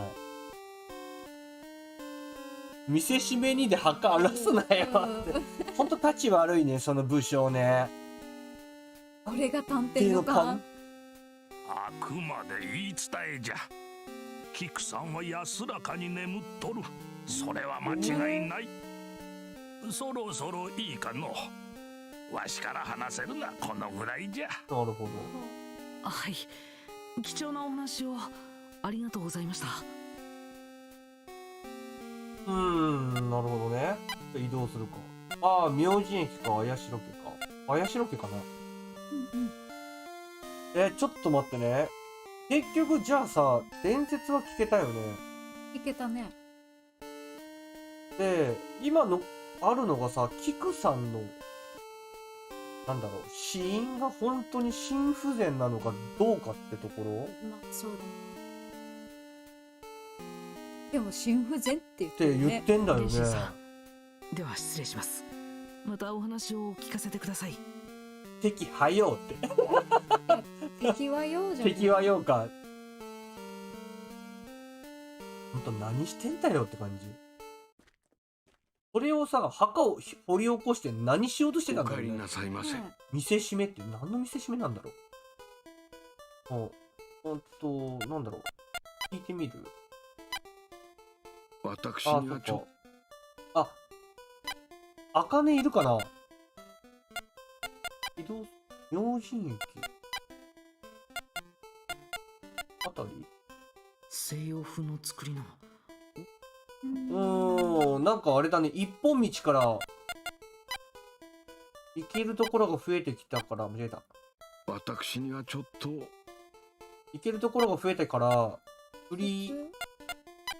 伝説かな。ただいま皆様、まあ、伝説聞いてみる。村人が何か噂しているようです。前にお話ししたことぐらいで。何か思い出せ。じゃ駅行ってみる？駅駅行ってみるか。あ、誰かいた。あ、いた。さて、とりあえず駅まで来たけれど。呼ぶあたりの人。一体何の用だ。あれ、駅員さんと一緒の声。そうそう。駅員さんと一緒の声じゃない？戦国時代の見せしめなら、首はねて、そう、門前にさらすとかやね。さたすか、さたすだね。さたす。まあ、さたす、さらすでもいいよね。さたすっていうのもあるの。さたすってね、させるみたいな意味かな。へえ。沙汰を言い渡すって言うじゃん。裁きの沙汰を言い渡すみたいな。結果みたいなことかな。よく遠山の金さんとか言ってる。あ、そうなん？村人がということは他の方にも伝説にって聞けるのでしょう。この人に聞けるのかもしれないよ。ほら、聞けた。この村の伝説なのですが。待った待った。あんた、あんまり嗅ぎ回らねえ方がいいだよ。キクさんが蘇って来られるかもしれねえだで。あら、村人 A さんは違ったね。しげるさんの声じゃなかったね。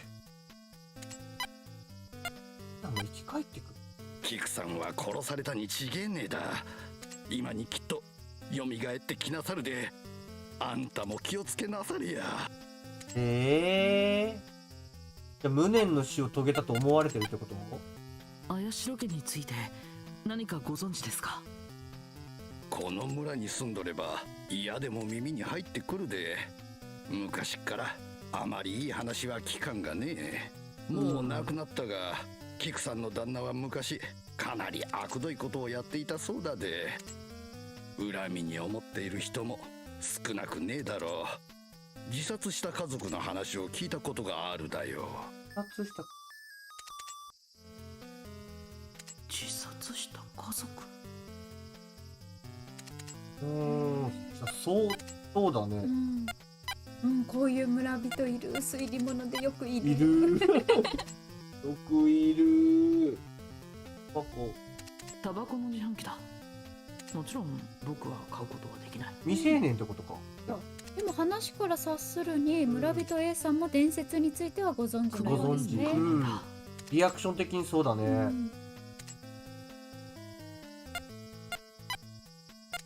この村の住人だろうか。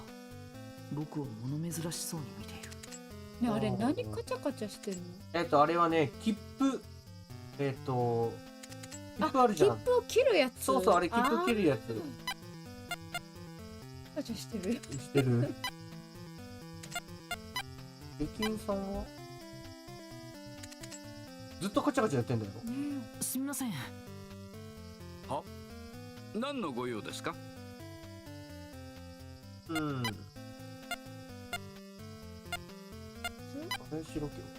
場所はもう教えてあげたではありませんか。それ以外になんか知ってること聞いてよし。もちろん知っていますよ。恐ろしい言い伝えです。それぐらいか。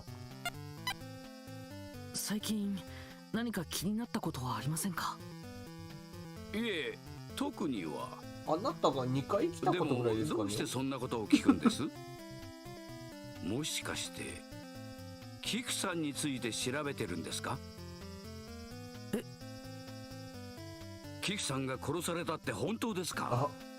村の人たちはそう言ってますけど。もしかしてこの人噂好き？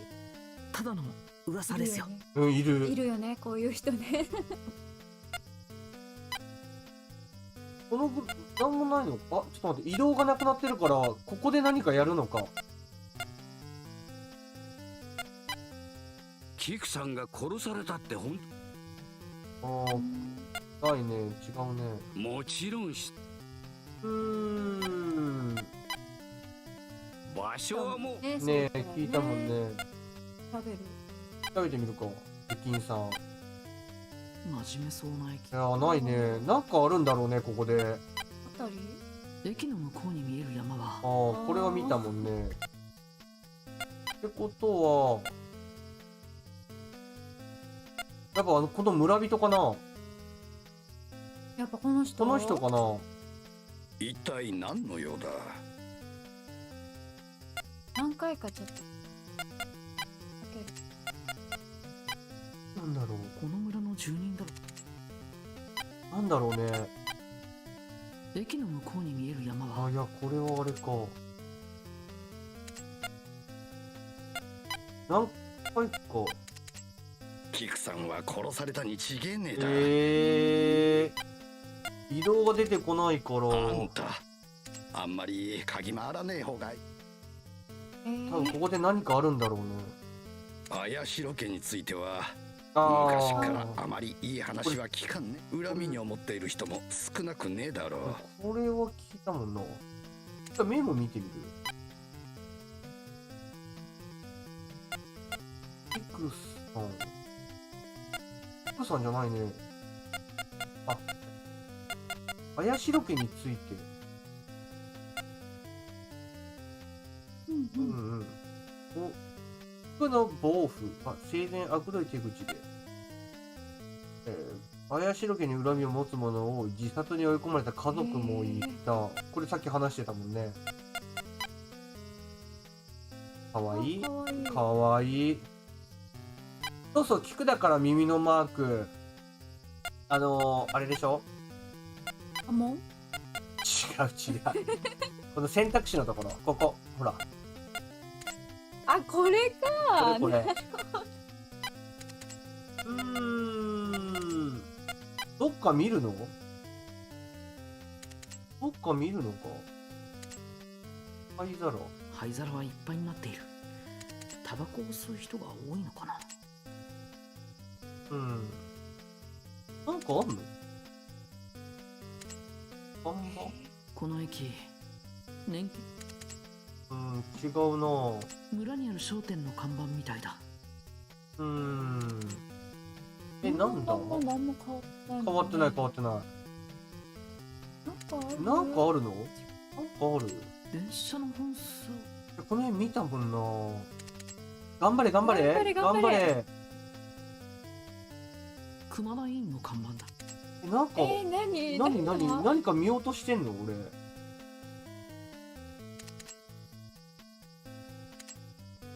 この村の住人だろ。なんか見落としてんのかな。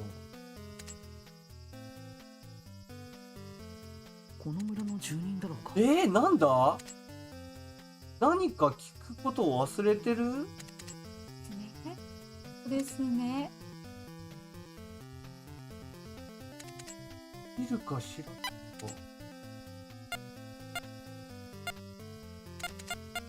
どこだ？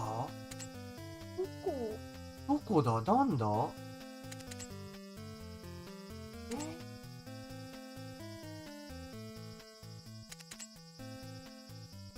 なんだ？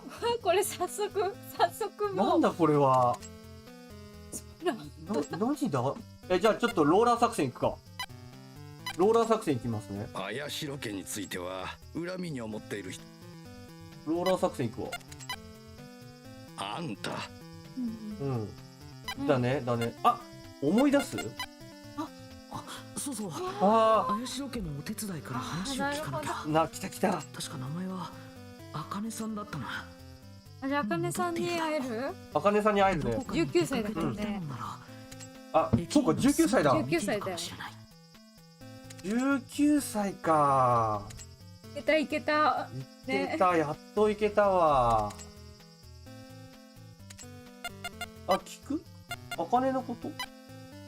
明るい性格じゃったのに、キクさんが亡くなられてからはすっかり沈み込んでしまったようじゃのう。うん。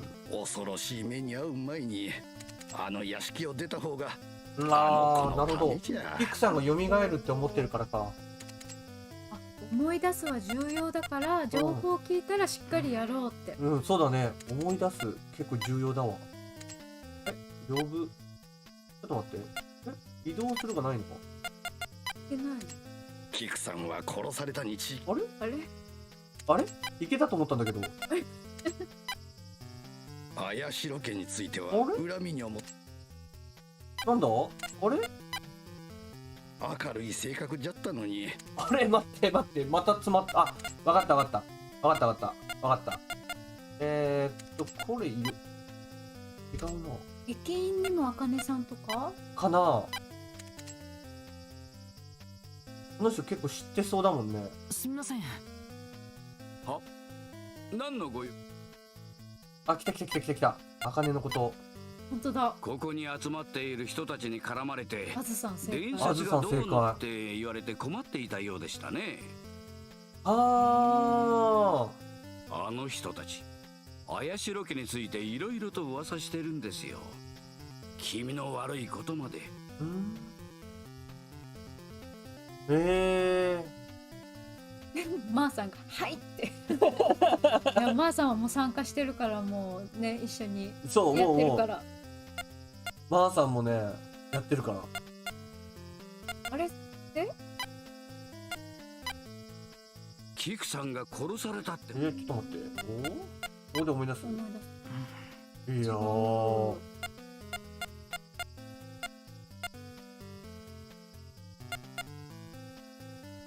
呼ぶ？いやー。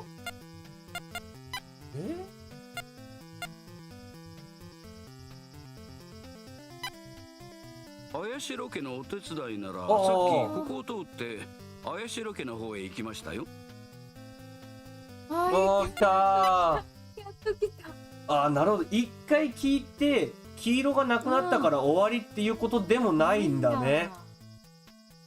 なるほどね。あかねさん気になる。あかねさん気になるね。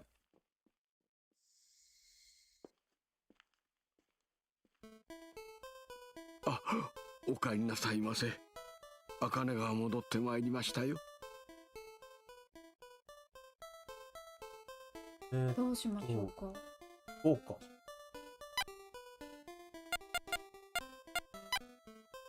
茜でしたら菊様の寝室にいるはずです。そうそう、あかねさんがお手伝いさんですね。の寝室に行きますか。ではこちらへ。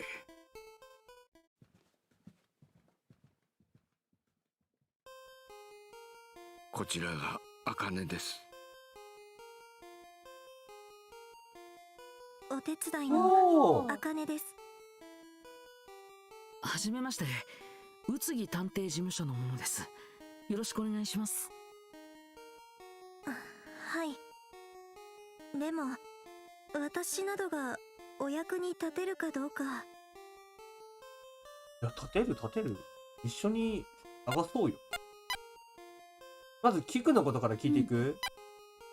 辛いでしょうけど、亡くなっているキクさんを発見された時のことを話していただけますか。うん、聞きたいね。二人。うわー。二人が発言してるってこと。ああ、そういうことそういね。うこと。うわー。あかねさん。あかねさん。はい。あの日奥様がなかなか起きていらっしゃらないので、ご様子を見にここへ来たんです。その時はすでに。あと表情もいい、ね。遺言書の公開の日、お休みになられて間もなく、発作を起こされたらしいと熊田先生がおっしゃっていました。なるほど。私さえ気をつけていれば。いやいやいや、それはないって、大丈夫だって。さんが責任を感じることではないと思います。でもうんうん。これで、ちょっと待ってね。発作起きてたってことが追加されたのか。責任を感じている。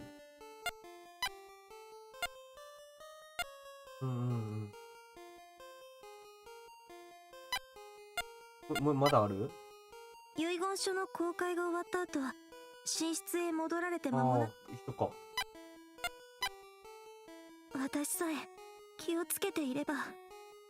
結構本当に責任感じてんね。ご存知の通り、このお屋敷の執事をなさっています。うん。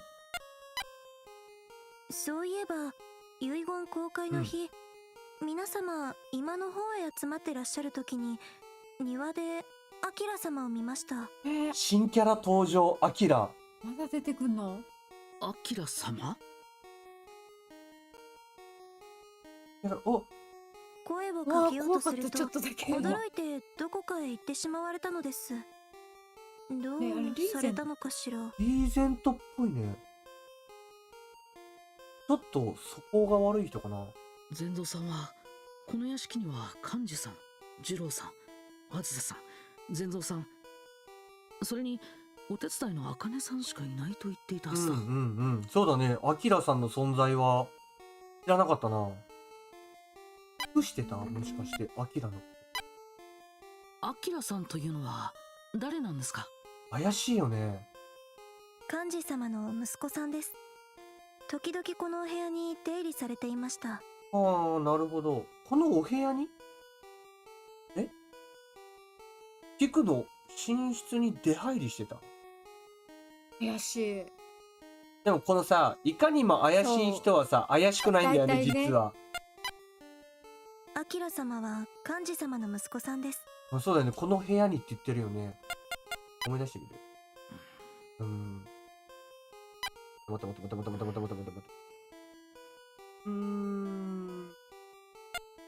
呼ぶ？遺言書の公開が終わっおー、健三さん？はい、どういったご用でしょうか？健三さんにアキラのこと聞いてみるか。アキラさんも来ていたんですか？アキラ様があの日ここへですか？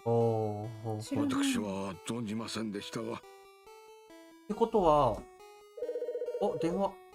おや、電話がかかってまいりましたので、ちょっと失礼させていただきます。ってことはだよ。なんかシミみたいなのがあるね。畳にさ、あったっけ？いや、今までキャラがずっと被ってたから、見えてなかった。見えてなかった。あるよね。あるよね。ちょっと調べようか。ただその前に、アキラが来てたことが、知らない、善蔵さん知らないってことは、もしかしたら、アキラは忍び込んでたってこそうか。と。善蔵さんが知らないってことは、そういうことだよね。で、しかも茜さんが見てるってことは、驚いた表情でって言って、慌てたった。怪しいね。怪しいね。ちょっとトイレ行ってきていいかな。どうぞ。ちょっと、どうする？マイク切る？マイク切ろうか。じゃあちょっと一旦、ちょっとだけすいません。移籍します。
はい、お待たせいたしました。すいません。よし。ちょっとシミを調べるか。立てられている本の横にある紙や積み上げられている本からはみ出てるような、とても気になる。じゃあちょっと待ってね。さあ、ああいう本のタイトルとかさ、すごい見たくなる、見たくなるね。写真とかもすごく細かく見たくなる。これってことでしょ。調べられないね。さ、ズームとかできればいいのにって思っちゃう。調べられないね。これ本はね、前見たけど。この本だけ放り出されている。読みかけだったんだろうか。ちょっと待ってね。ってことはよ。早いな。ちゃんと手を洗ったって。洗ってますよ。洗ってますよ。これだけ綺麗に並べられてる中、ここに一冊これだけあるってことは、やっぱそうなんだろうね。これを読んでたってことなんだろうね。そううん。これだね。これを調べるんだね。まさか。畳が焦げているぞ。焦げているぞ。これ焦げなの？焦げみたい。違うか。わかんない。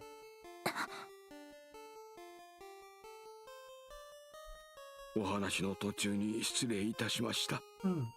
お電話はあゆみ様からでした。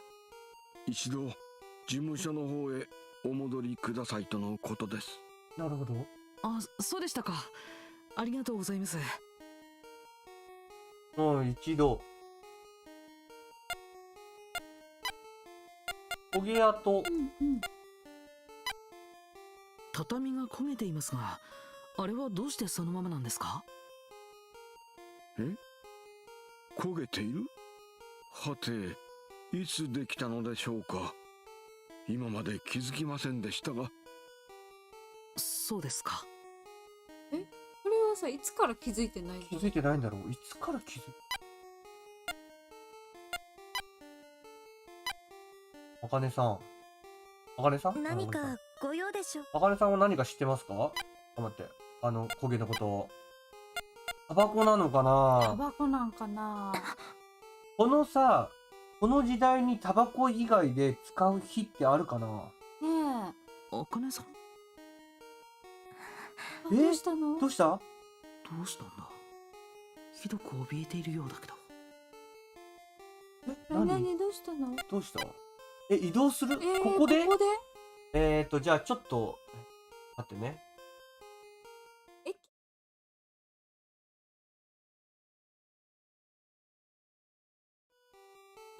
CM 開けました。CM 開けました。駅に大量、なんかさ。そう、タバコがあったよね。なんかそういうのもちょっと気になってくる。関係してあんのかな？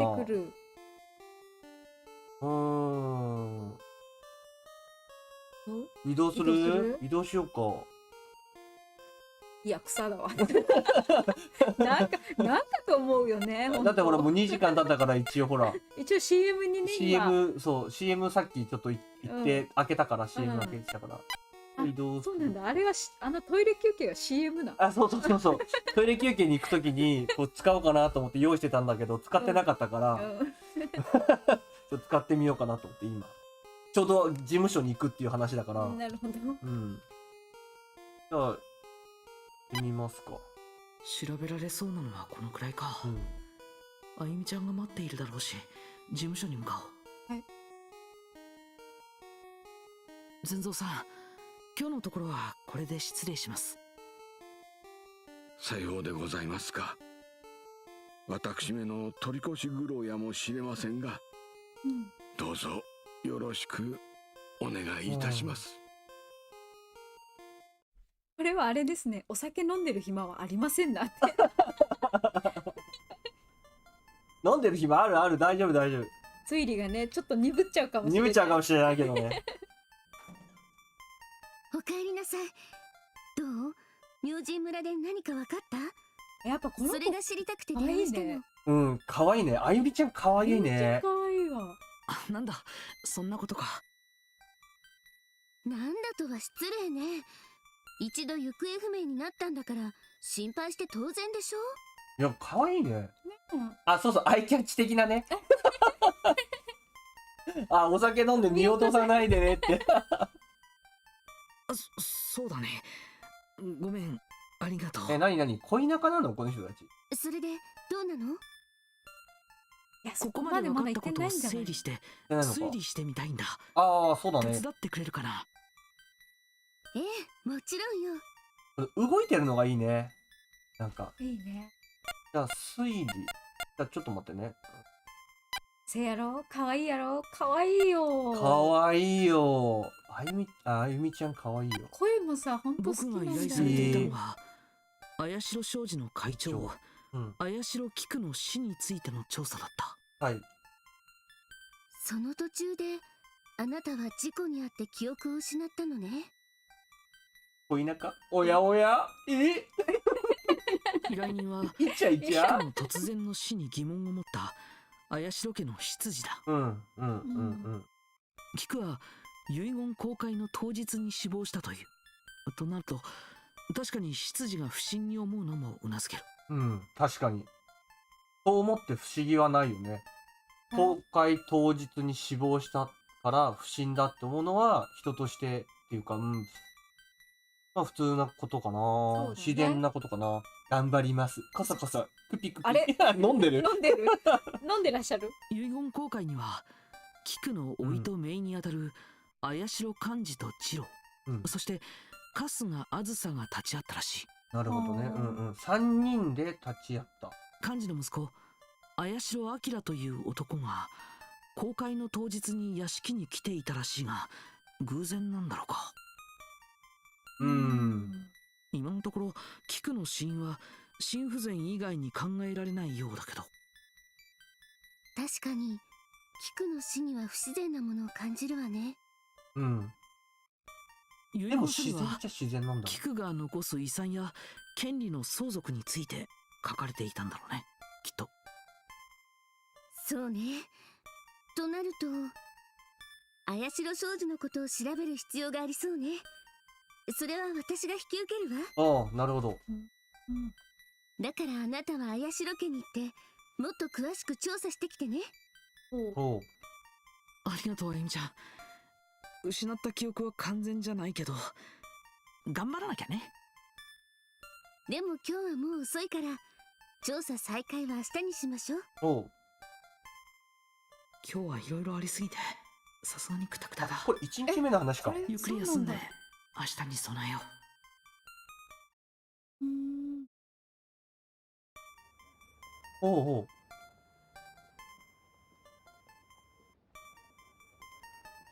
あ、調べてくれてるのか。おはよう。私は早速かわいい。綾代商事の調査を始めるわ。かわいい。この先どうなるかはともかくくっついてほしいです。願望。いや、この子はかわいいよ。探偵夫婦とかとてもいいと思う。確かに。いや、できる時にやるべきだと思います。頼むよ。僕はすぐに明神村に向かう。遺言書の内容、それにアキラという人物、調べなきゃならないことがたくさんだ。これ全然関係ない話していい？このさ、横で結んでるのいいよね。好きだよね。しかもゆるく。あなた好きだよね。ひとまず綾代家の人々にアキラや遺言書について聞いてみることにするよ。そうだね。ひとまず新たに分かってるのは、分かってるっていうか、アキラと遺言書が大きな引っかかりだよね、今のところ。気をつけてね。間違ってもまた崖から落ちたりしないでよ。もうあなたに落ちてるかもしれないけどね。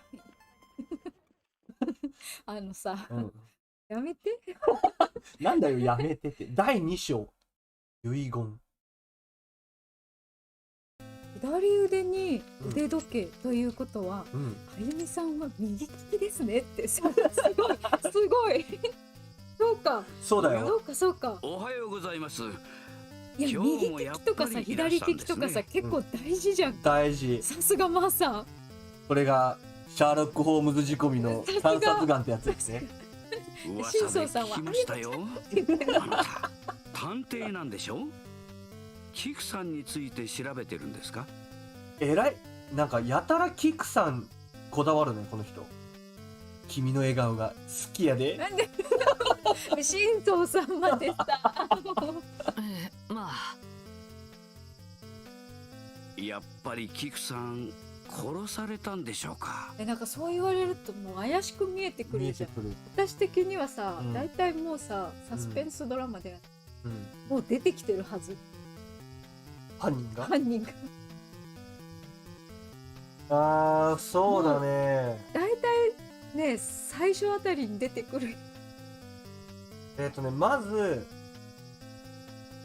これもう推理でも何でもないじゃん、それじゃ。私の今のところの勘だよ。やっぱり、そうだな。僕の中では、アキラはまずない。ない、私もない。で、あかねさんがね、なんか知ってるんだけど、これも多分ない。あかねさんもないと思う。善蔵さんもないない。と思う。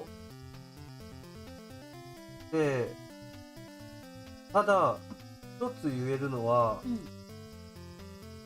この、村で、唯一のお医者さんうんうんでしょ。うん。はい。で、あの人が死因を、熊田さんか、うん死因を特定してるわけでしょ。はい。あの人が死因をコントロールできるんだよね。できるはできる、できるよね。で、さらにそこに、なんか偶然なのかわかんないけど、いた、なんだっけ、あずさがいたでしょ。うん。ちょっと仲良さげだったから、ちょっとそこ気になるよね。なるほど。で、喉痛めてんでしょ。喉痛めてた。で、タバコの焦げ跡あるでしょ。あるね。タバコの吸いすぎ？喉痛めた？タバコを吸いすぎると喉痛いの？タバコ吸ってる人喉痛めというか咳出やすくない？マジで？うん。私は？あなたただの気管支が弱いだけじゃない？ああ、そういうことか。でもタバコ吸う人はそうなの？だから、いや、あそこで考えられることは、畳に焦げ跡がついてたっていうところ。うん。可能性だよ。あくまで可能性だけど、まず一つは誰か吸ってる人がはい。あそこにいた。うん。で、もう一つが、キク自身がタバコを吸ってた。もしくは、タバコではない何かで焦げ跡がついた。うんうん。まあ、昔で言ったらさ、アイロンとかで焦げたりするじゃん。でもあんなちょっとだけ焦げる？アイロンで。うん、だから僕らの知らない、これだって1988年、昭和、何年だ？昭和60、まあ年代か。年代。まあそうだよね。平成に変わるか変わらないかぐらいか。うんうんのやつだから、もしかしたら僕らが知らない何かそういうのがあったのかもしれない。可能性としてはね。うんただまだ推測の域を出ないね。うん。うん。じゃあ、何移動するでいいのか、怪しろけでいいのか。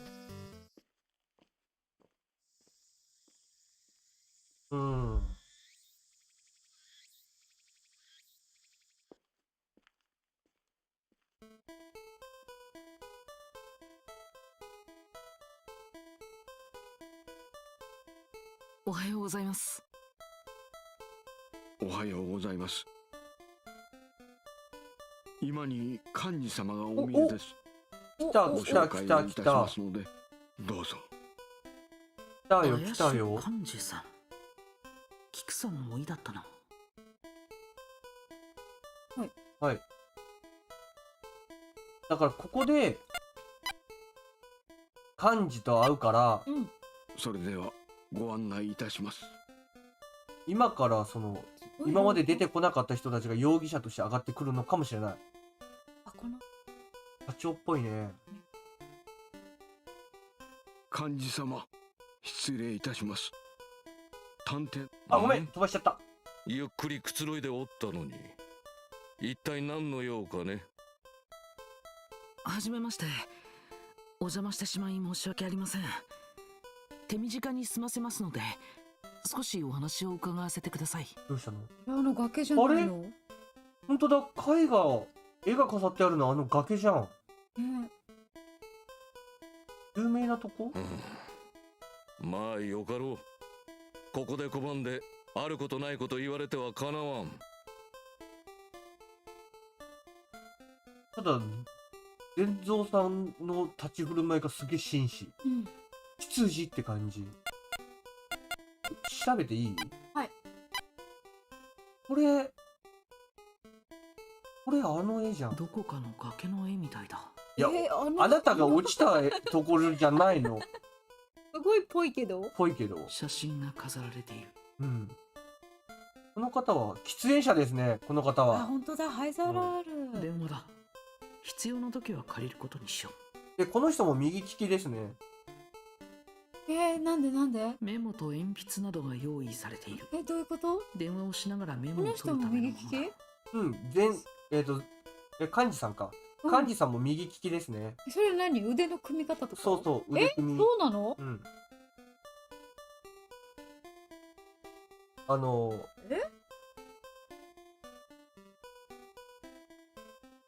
辛いな、これ。私と違うけど。そうだ。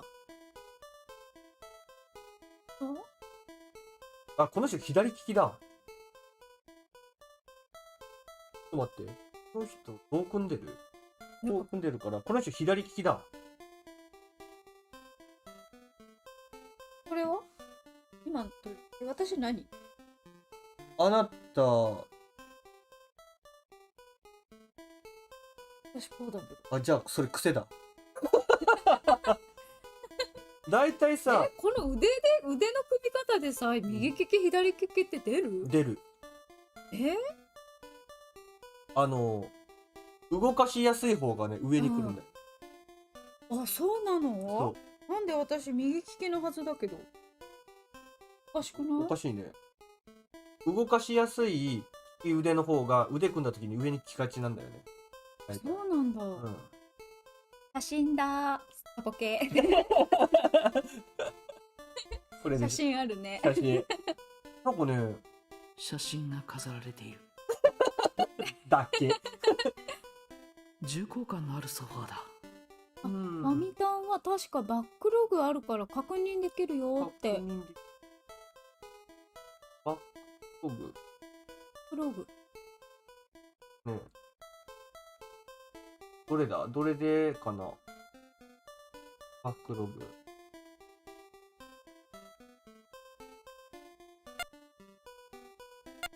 どうやって見るんだろう、バックログ。メモ。うん。操作設備。あった。強制スキップじゃないね。ゲームメニューの呼び出しじゃない。オートモードじゃない。読み返しの呼び出し？へえ、それかな？これかな？これだ。へえ、すごい。あ、こんな感じで。はじめまして。あへお邪魔してしまい申し訳ありません。おお。手短に済ませますので。幹事様、失礼いこたします。れを読み飛ばしてんだ俺。探偵の方がいらっしゃいました。これわかりやすいね。これわかりやすいわ。はいはいはい。灰皿はきれいに磨かれている。吸ってないのかな？吸ってないってこと？でも用意はされてる。なんだね。さっさと済ませてくれ。待ってよ。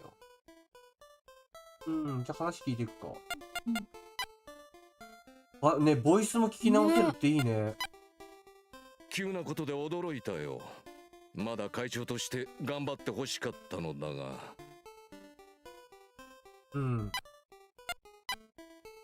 ぶしつけですが、遺言書の内容を教えていただけませんか？そう来ると思っとったよ。それ気になるところ遺だね。言公開の時に取ったメモがある。まあ見たまえ。では拝見します。メモは綾代商事のことと菊さんの個人財産について書かれている。なるほど。綾代商事の会長として菊が持っていたすべての権利は。また新しい人出た。なんて書いてある？ユリ。綾代家の正当なる後継者の印を持つ綾代ゆりに譲られるものとする。正当なる子。正当なる後継者。綾代ゆり。トゥルルルーン。菊の個人財産は半分をユリに、残りの半分を幹事、次郎、あずさの3名でこのゆり公平に分配すべし。でもさ、なんでさ、キクさんは息子っていうか自分たちの子供に分配しないの？だよね。この幹事、次郎、あずさは、おいとめいなんだよね。そうそう、おいとめい。子供がいないの？キクさんには。こういうことなんかな。だとしたらゆりさんって誰なんだろう。この方の前に置かれていて綺麗な状態ということは、この方は喫煙者だけれど来たばかりでまだ数前ってことってこともそうだよね、うん考えられる考えられるね。綾代商事の権利すべて、それに財産の半分を譲られるほどの人物。ってことはキクの血縁である可能性が高いのそうだね、正当なってって言ってるからね。後継者って言ってるもんね。綾代ゆりとは何者なんだ。それに後継者の印ってなんだろう。初耳だな。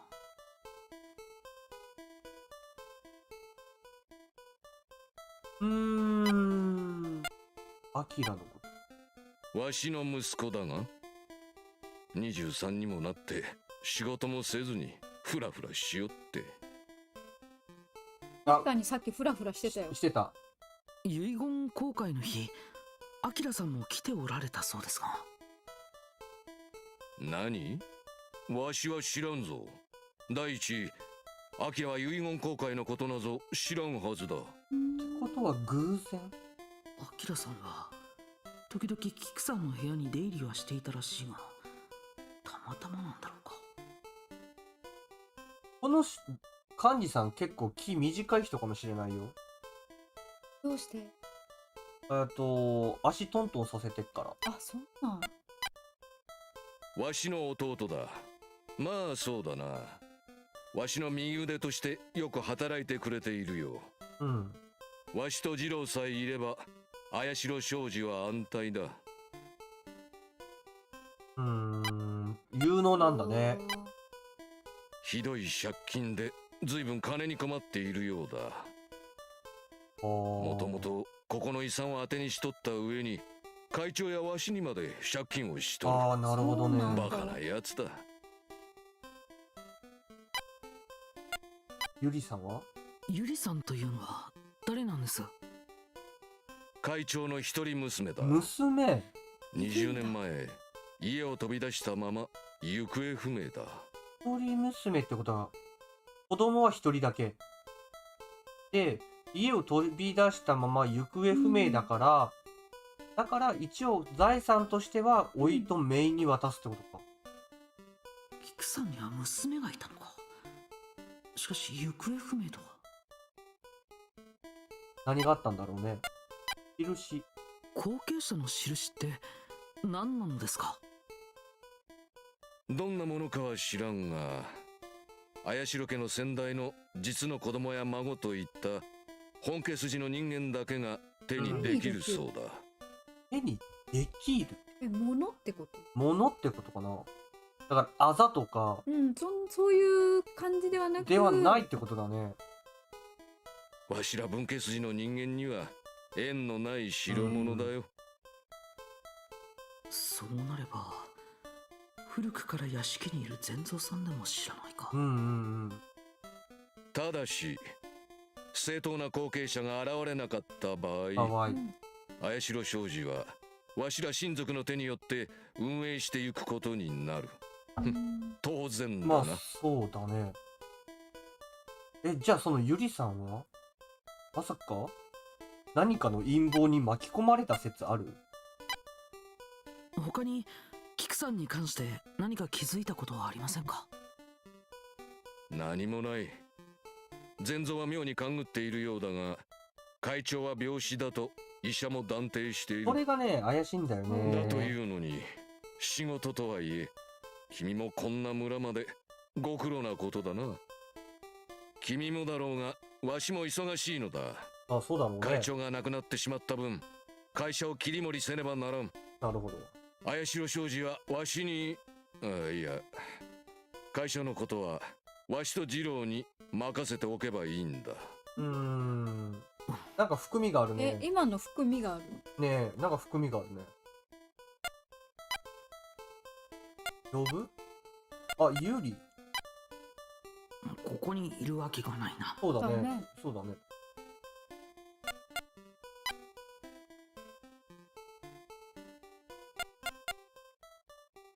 思い出してみる？まだか。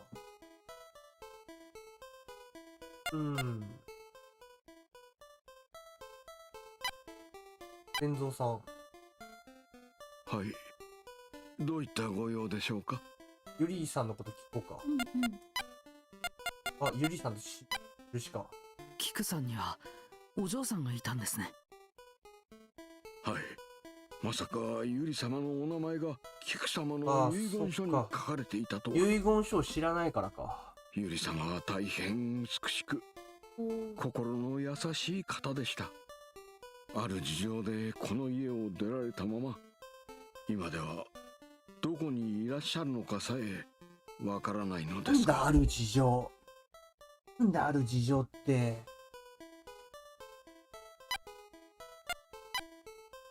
後継者の印って何なんですか？どんなものか存じませんが、ユリ様が持っておられるのでしょうか。そうだね。順当に考えればそうだよね。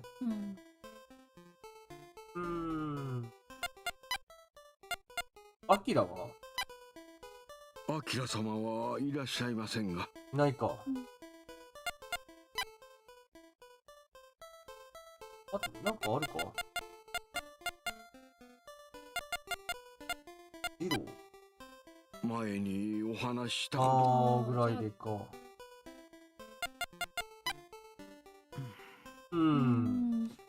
天蔵はもう終わりかな、じゃあ。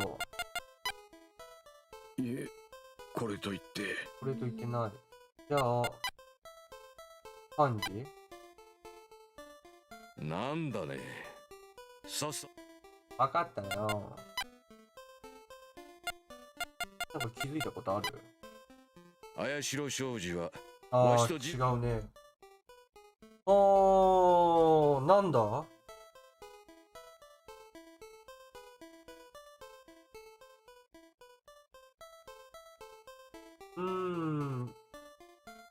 ユリと印のことが出たから、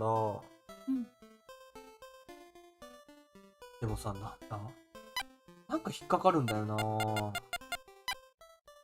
急なことで驚いたよ。なんでここ取るっていうのがあるんだ。これは取れそうにない。取るって何？これは取れそうに。これは取れそうに。あ、ロッキーさんこんばんは。今ね、推理ゲームや。何？電話かけられる。なんか番号とかなかったよね。ない。出てないよね。びっくりした。電話かけてるわ。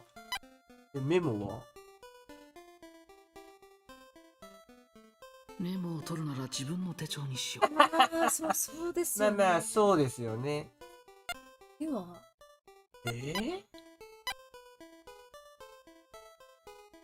気になる。これは取れそうに。あ、お疲れ様。気をつけて帰ってね。ほら、あずさんが私と同じこと言ってる。思考回路が一緒だった。絵画撮ろうって。絵画撮ろう、絵画。ちって。ローラー作戦してみる？それともちゃんと推理する？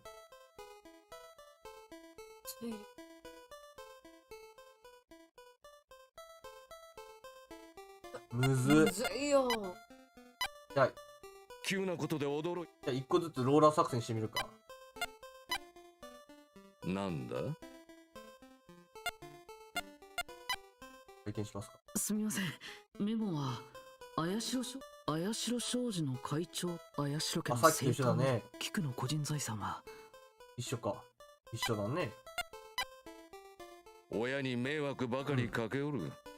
まったく出来の悪いせがれだ。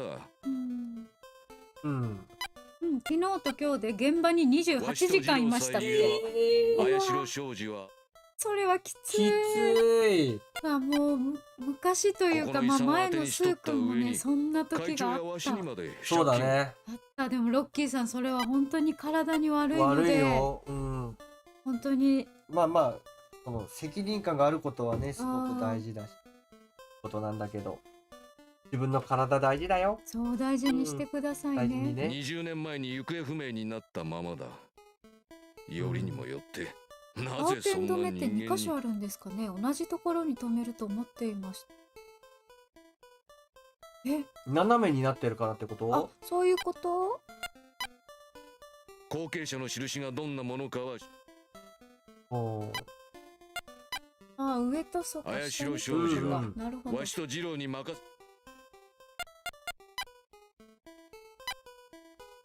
こうがってことでしょ？こうなってるからってこってとでしょ？ことだよね。窓は、じゃあ、伝蔵さんに、はいどうい前にお話。そっか、伝蔵さんはもうないのかな？私にはちょっと。あー、カーテン止めがだるだだるる。だるなのかも。あ、ため息ついた。何か言いたげだけど、あどうしたんだ。ー、いるからかな。いるからかな。いるから言いづらいんかな。なるほどね。言いづらいんだ。前にお話。じゃあちょっと早く幹事さん書いてもろて。そうやね。うんあずさ様は今日もお出かけ。お出かけ。ゆりさまさかゆり。ん。うん。私は存じませんが、そうだね。あ、間違えた。ごめん。私はいえ、これといって。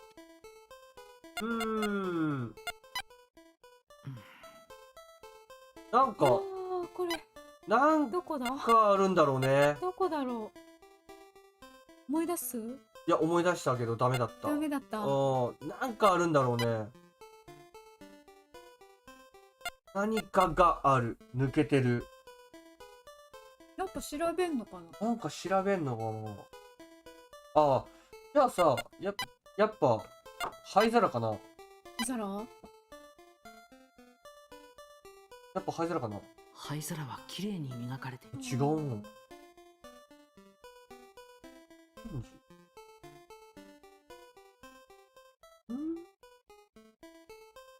あれ、イライラが収まってる。話しかけてないからかな。レベルは？あとね。なんだね。ほら、なんもないな。もうなんもない。灰皿何か言いたげのね。全蔵全さ蔵さん。ん。でも何かフラグを立てないと先に進まないんだよね、多分。そうなんだ。僕にだけ伝えたいことがあるんだろうか。あ、来た。あああ、そういうこと見ればよかったんだ、全蔵さんを。あもうちょっと進めてみるか。この話聞いてから終わろうか。菊さんの寝室で確認したいことがあるんです。あずきこさんおやすみなさい。ありがとうございます。ありがとうございます。僕らもね、この全蔵さんの話を聞いたら終わろうかと思いますよ。ありがとうございます。ありがとうございます。わしはもういいのか。すみません。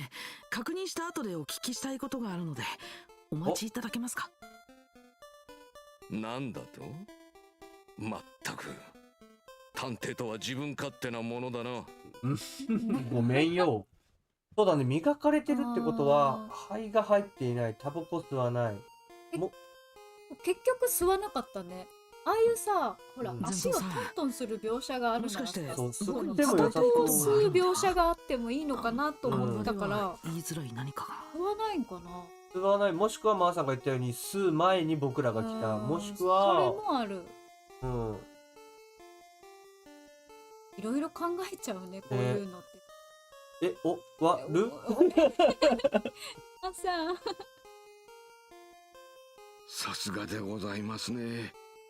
お見通しでしたか。見通しでしたよ。すごいわかりやすかった。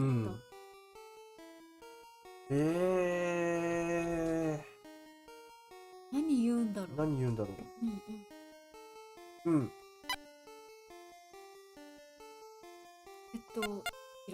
アキラだね。先ほどは幹事様の手前申し上げにくかったのですが、アキラ様はどうも何度か警察のお世話になられたことがあるようなのです。そうなの。ブルルーンって。あらら。警察に？何の？お伝えしたいのはそれだけです。それだけそれだけか。それだわかりましけ。た。幹事さんを待たせていますから早く戻りましょう。このタイミングでさ、アキラさん警察に何度かお世話になってるらしいですねって言ったらさ、伝蔵お前ってならない？なるよね。伝蔵お前って。アキラさん、そうね。まあリーゼントだったじゃん。リーゼントだったね。で23歳でフラフラでしょ。人を待たせタバコ吸ってなかった。吸ってた。またタバコを吸ってしもうたわい。また。いや、吸う人なんだ。吸う人なんだね。吸う人か。また吸ってしもうたわいって言ってたけど。だからなんだろう。この時間にってことじゃないの？私たちがほら別室にいる間にってことじゃない？見てみる？何本吸ったとか出てくるかな？出てくるかも。灰皿は綺麗に磨そうやろ？違う。そっか。灰皿は綺麗なんだ。灰皿が綺麗に磨かれているから、行き届いてますよってことね。なるほど。禁煙にはガムがいいとかよく聞きますねって。聞くけど、どうした？すごい歯切れ悪いね。スー君はね、飴も舐めてたよ。飴大量に買ったからね。アキラのこと聞きまーす。だからアキラは遺言公開のことなぞ。そう言い忘れておったが、遺言書の作成には弁護士の神田も神田さん出てきた。神田も出てきた。じゃあ神田さんのこと聞いて終わろうか。神田弁護士というのはどういう人なのですか？綾代商事の顧問弁護士だ。会長から信頼されておった。わしらもよく相談に乗ってもらっている。ってことは、この綾代家の内情は筒抜けってことだね。もういいかね。わしは忙しいので失礼するぞ。はい、ご協力ありがとうございました。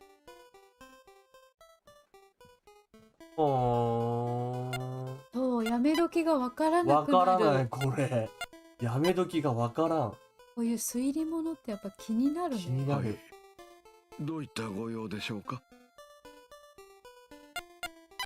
神田のこと聞こうぜ。神田弁護士というのはどういう人なんですか？綾代家、そして綾代商事の顧問弁護士です。菊様も信頼しておられました。幹事様がおっしゃった通り、遺言公開の場には神田様もいらっしゃいました。そういえばまだ神田様とは会っておられませんね。そうだね、会ってないね。噛んだってまあ私たちよく噛むけれども。よく噛むからね。よく噛むね。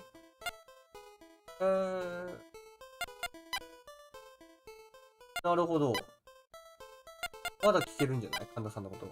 神田様は綾代家、そしてだからこそ遺言公開にも立ち会っていらしたのでしょう。なるほど。まだなんかない？神田様は綾代家だからこそ。もっと他にない？そう、他になんかないか。思い出してみる？ないか。ないか。じゃあ今日はこの辺ぐらいまでかな。そうだね。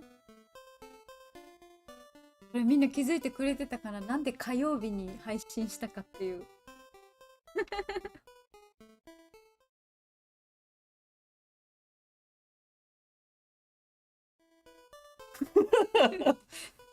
なんで火曜日に配信したかっていう。こういう推理物は火曜日に配信するってそうだよ。スー君がね決めたらしい。次の配信、そっか、初めからいたいって。そうかそうか、そうだよね。そしたらさ、もうほら私がもう水曜休みになるじゃん。はいはいはいはい。だから火曜の遅い時間からそれでもいいよ。朝何時ぐらいからいらっしゃるんだろうね。ね。せっかくね、一緒にほら推理していただいてるから。からね。一旦ゲーム画面閉じるね。ちょっと待って、ドラゴンさん殴らんでもろて。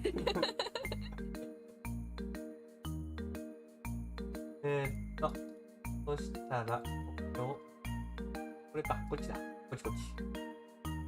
無言で画面チェンジ、笑うわ。火曜日はね、いや、なんだろう、火曜日はっていうよりかは、この推理物をやろっかってなった時に、いつがいいかって話をしてて、じゃあやっぱ火曜日じゃない？そうだね。だからするなら来週の火曜日、この続きをやるならね。で、もしかしたらこのほら、オンラインゲームとかさ、RPG ゲームみたいにおそらくそんな長くは続かないじゃん。そうそうそう。1個のソフトが多分短くて終わるからシリーズ化してもいいよねっていう話をしてて、で今回はこのファミコン探偵クラブやるけど、次もね、なんかミステリーものとかなんかやれたらなーとかって思ったりしてるんですよね。そうだね。皆さんのご迷惑になりますので、いやそれもとりあえず攻撃力3200でぶっ飛ばすって。やめてくれー、やめてくれー。攻撃無力化のカードを発動。遊戯王ですか？そう、リバースカード発動。何それ？何それ？何知らないの？知らんよ。リバースカード発動だよ。わからんよ。リバースカードってなんだよ。トラップカードだよ。トラップカード発動。なんとなくわかる、トラップカード。トラップカードなんとなくわかる。で今回ね、推理してるの見るの楽しいからやでって。ありがとう。ありがとうございます。そう今回結構まだ前半っぽいよね。前半の前半だよね、まだね。だっていまだにさ、神田さんとかまだ出てくるんだと思って。ただどうだろうな、忘れないうちにしたいな。あるな。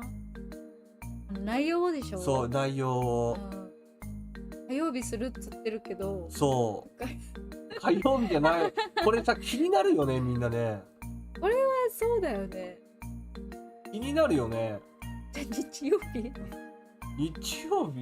木曜日か。木曜日か。木曜日やる？ねえ、どうしようね。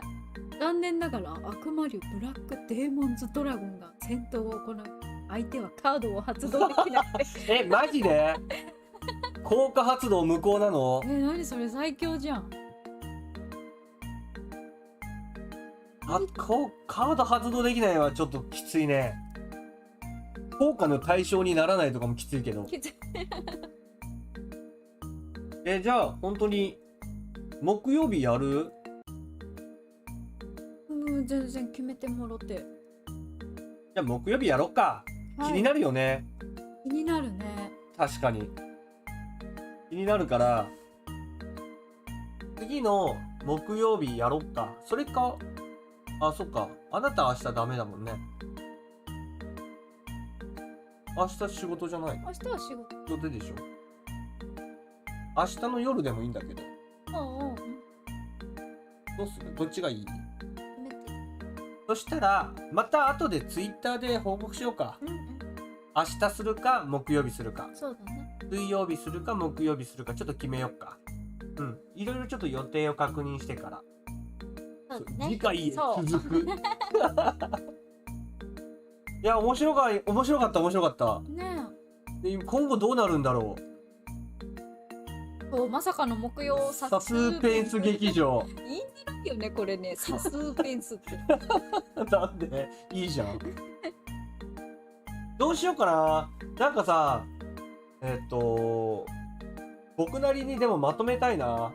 今までの話を整理したいな。ほうほう。相関図作りたい。相関図はさ、うんいるよ。いるよね。相関図ちょっといる。次の配信までに相関図を簡単でもいいから作りたいかな。そうやね。うん。途中からのありがとうマーさん。ありがと迅速で推理追いつけるようにしますって。う。いやでもそこまでほらマーさんがね来てくださった時は本当に全然進んでなかったから、ね、大丈夫大丈そうだね。夫。これはね、脳みそフル稼働しなきゃなりませんの。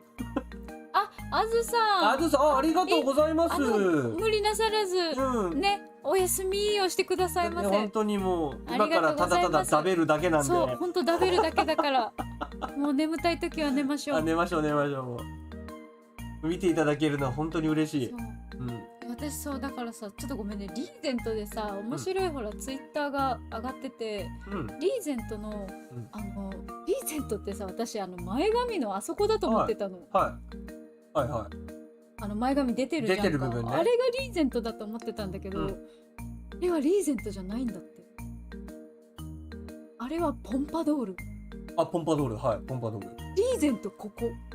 はい。知ってた？はい、知ってますよ。後頭部っていうか。はい、知ってますよ。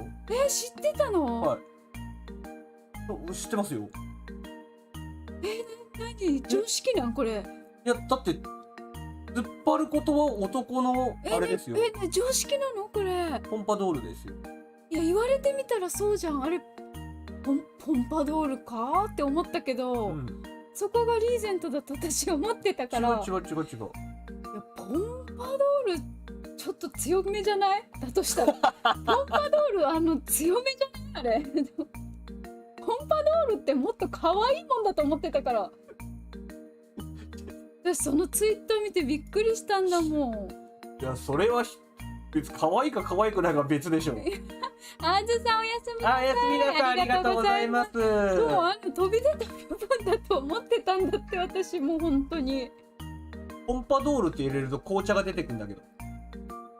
ポンパドール。このちょっと可愛げあるのがポンパドールだと思ってた。リーゼントって入れてみる。ドラクエ10でも髪型で実装されたってポンパドール？ポンパドール？これやろリーゼント。リーゼント。この横ここの部分ね。でもさ、これをポンパドールって言われたらさ、確かにそうかもしれんってちょっと思っちゃったよ。確かに前髪をこうねしてるから。リーゼントとはもともとは英語圏ではダックテイルと呼ばれていた髪型の日本での呼び名であった。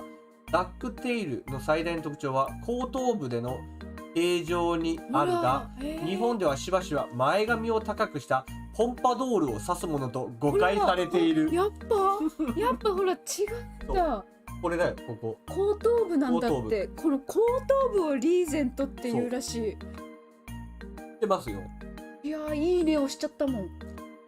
絶対にそれ流れてて初めて知ってからもう。リーゼントですよ。はい、ポンパドールですよ。うわ、知ってますよ。ごめん、アキラがちょうどリーゼントだったからさ。思い出した。思い出しちゃった。なんだそら。でもこの年代衝撃の事実に寝れない。そう、飛び出た部分じゃないらしいですよ。びっくりするよね。僕は知ってましたよ。本当に？だってほら。なんで教えてくれんの？なんで教えてくれない？今までいろんなさリーゼントキャラいたじゃん。いましたね。悠々白書の話とかしたじゃん。しましたね。なんで教えてくれんかったの？なんでそれを教えないといけない？いやだって逆に聞くわ。だってなんでそれを教えないといけない？これ知ってる？でもあんまり知らない人いると思うよ。知らない人いると思うよ。ね。だって突っ張り世代じゃないからね、我々は。突っ張り世代の人は何？もう常識なの？常識でしょ。だってぶっ込みのタクとか、あとなんだろう、僕は基本的にもう幼少の頃から湘南純愛組を見てた世代だから。それで知ってんの？それで知ってる。それで何？リーゼントはここですっていう説明があるの？ないそんなのないけど、そういうほら不良文化というかヤンキー文化はわかるわけじゃん、そこで。でそっからさわかるでしょ僕の性格。調べたがるじゃん。よく、凝り性じゃん。凝り性。だからさやっぱ中学生小学校高学年の時にさリーゼントをしたかったわけよ。そうなん。中学校1年ぐらいまでかな。やっぱ調べんじゃん、どうやったらできるのかなって。そこで知るよね。リーゼントって調べても後ろしか出てこないんですけど、なんでって。どういうこと？まず辞書で調べるよね、リーゼント。そういうのは多々ありますよ。いや衝撃だったからさ。じゃああなたの中ではだからそっか、シャーマンキングで竜の前髪が切れたじゃん。切れた。あれはだから表現的にはリーゼントが切れたじゃないんだよね。違うんだね。リーゼントがじゃないんだよね。ポンパドールがって言わないといけないんだよね。そう、あれはポンパドールが切れてんだよ。そう、ポンパドールが切れてんだよ、あれ。ポンパドールね。俺その前髪をポンパドールと呼ぶかどうかは大人になってから知ったけど、あれをポンパドールと呼ぶということは大人になってから知ったけど、リーゼントが後ろの部分だってことは知ってた。知ってたの？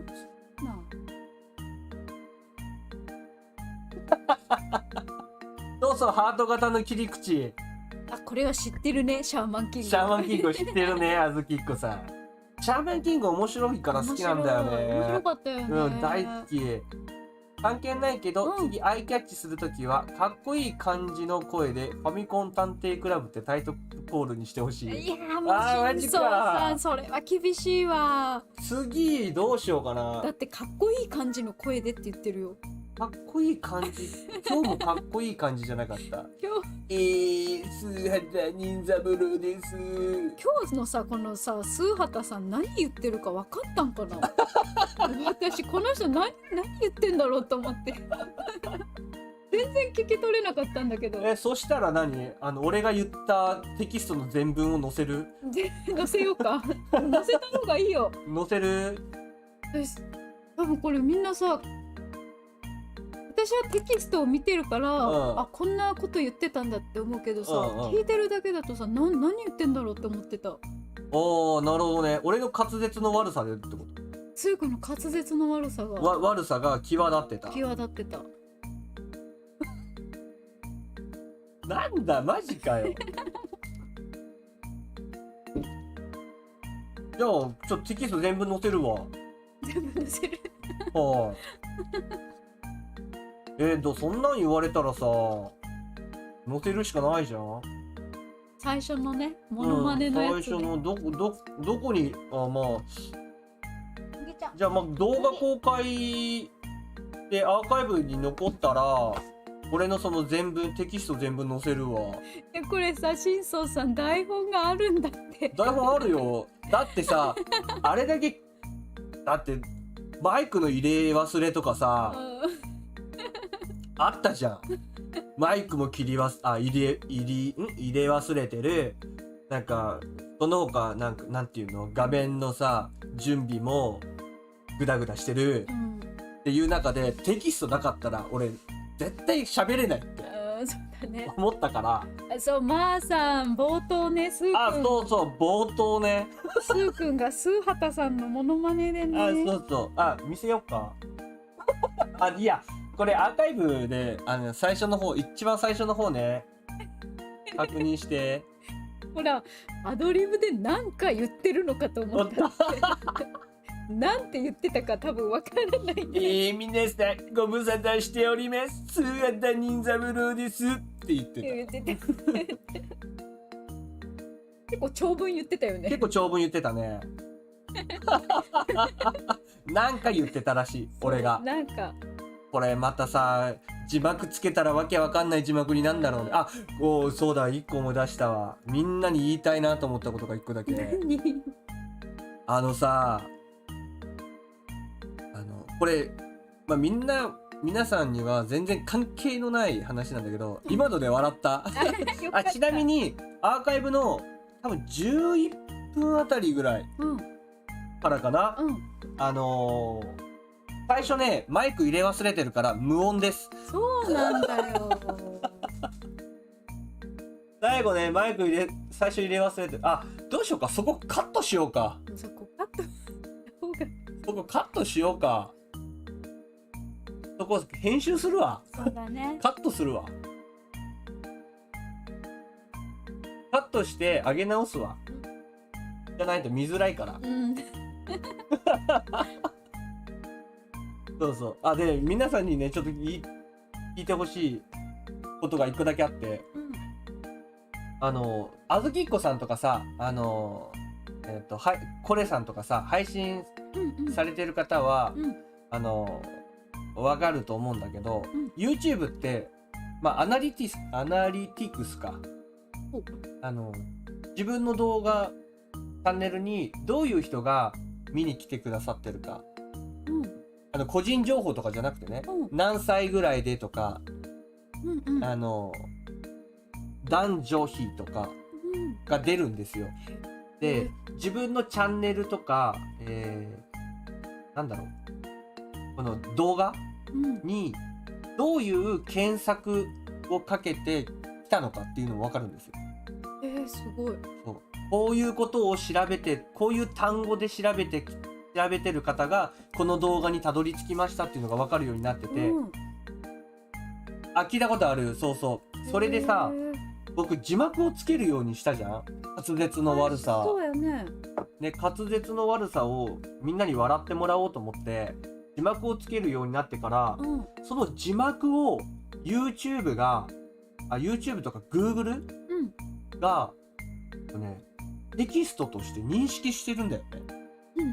だからそれで全然関係のないわけがわからない検索で出る人がいるがめっちゃそういう人がいるかわいそうになんだっけ、ジャパニーズホットスプリングなんとかっていう英語版もしてるじゃん。そうなんだ。そうそう、英語版も字幕つけてるから、してたらジャパニーズホットスプリングなんとかっていう単語できてて、これなんだろうと思って調べてみたんだよね。ただね、ホテルだった。京都の京都のホテルかわいそうってそうなん。そう、前まではさ、マンダムさんとかいろんなね、このコメントで取り上げてるこのコメントとかもさ、なんか検索条件に引っかかるらしいんだよね。だから例えば有名な話で言うと、ミニスカポリスの話した時にミニスカポリスを検索した人がこの動画に来てくれてたりとか英語で温泉のことかと思いました。そうなんかね、だから全然なんか俺迷惑かけてないかなと思って検索してる人にそうだね。滑舌の悪さで、ね。そう滑舌の悪さがもうびっくりしたわ。あずさんとかすっごい聞き取りやすいよね。そう、聞き取りやすい。ほんと聞き取りやすい。どうしたらその滑舌が良くなるのか。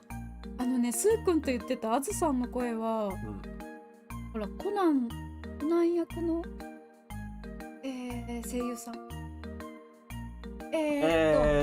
郁恵さん？コナン役だよ。コナン役？南さん？南さん。似てるねって。そうだね、言ってた。言ってたよね。困惑するやつって。困惑するよね。そう、高山みなみさん。そう、みなみさん。思ったよね。そう思った。似てると思って。皆さんぜひ、ここあずきっこさん。ドラクエの配信されたり、今、モンハンとか。ライズかな？でも、昨日とか、動物の森してくださってたね。とかで、やられてるんで、ぜひぜひ、ここの僕の配信ではちょっとどういった方なのかっていうのを明言は避けますけど、ぜひ行ってみてお確かめになられてください。そうだね。言われてしましたよって。僕ね、なんだろう、滑舌よく喋ろうとしたら声がでかくなっちゃうんだよね。そうなんだよね。私がもうびっくりしちゃうんだよね、そう心臓が。エリーさんから投げつけるようにって言われたから投げつけるように発声するとうん声がでかくなっちゃって、うるせえって言われるんだよね。私からね。名言は避けますよ。名言は避けさせてください。あ、一つ言えることがあるなら自称清掃枠なので自称ですね。僕は清楚だと思ってますよ。うんちゃんとうんあずきっこさんのことはね。ただそれを自分の目で確かめていただくのが一番かなと思いますんで。そう、自称。自称ですね。おそらく皆さんの反応を見る限りはうん自称自称になるのかな。僕は思ってますよ。清楚だって。僕はね。もう面白い。今日も笑い疲れたわ。そうだね。で、なんだっけ。終わろうか。そうだよ。終わろうかね。はい。じゃあ、次回、まあ、明日やるか、明後日やるかはちょっと分かりませんけれども、相関図、ちょっとだけ相関図作っておきますね。で、最初に前回こんな感じでしたっていうのを、相関図見ながらちょっと振り返って、続きをやっていけたらなと思います。そう、もう夫婦で今力尽きた。力尽きた。違うんだよ。みんな面白いから笑い疲れんだよ。そうだよ。新宗さんお疲れ様です。お疲れ様です。ありがとうございます。そう、スーくんが手作り相関図を作ってくれるそうなので。うまくできるかわかりませんけど。あいあいさんもお疲れ様です。お疲れ様です。ありがとうございます。ぜひね、一緒に謎解きしてくれたら謎解きしましょう。ね、楽しく。謎を解けなくてもさ、見てるだけでもワクワクすると思うから僕はね。マーさんお疲れ様です。お疲れ様です。ありがとうございます。ドラゴンさんもお疲れ様です。ありがとうございます。あずきこさんもお疲れ様です。ありがとうございます。ありがとうございます。本当に。もうどうぞもう寝てくださいませ。肉まんさんお疲れ様です。肉まんさんお疲れ様。今日もありがとうね。肉まんさんも一緒に謎解くでよ。解くでよ。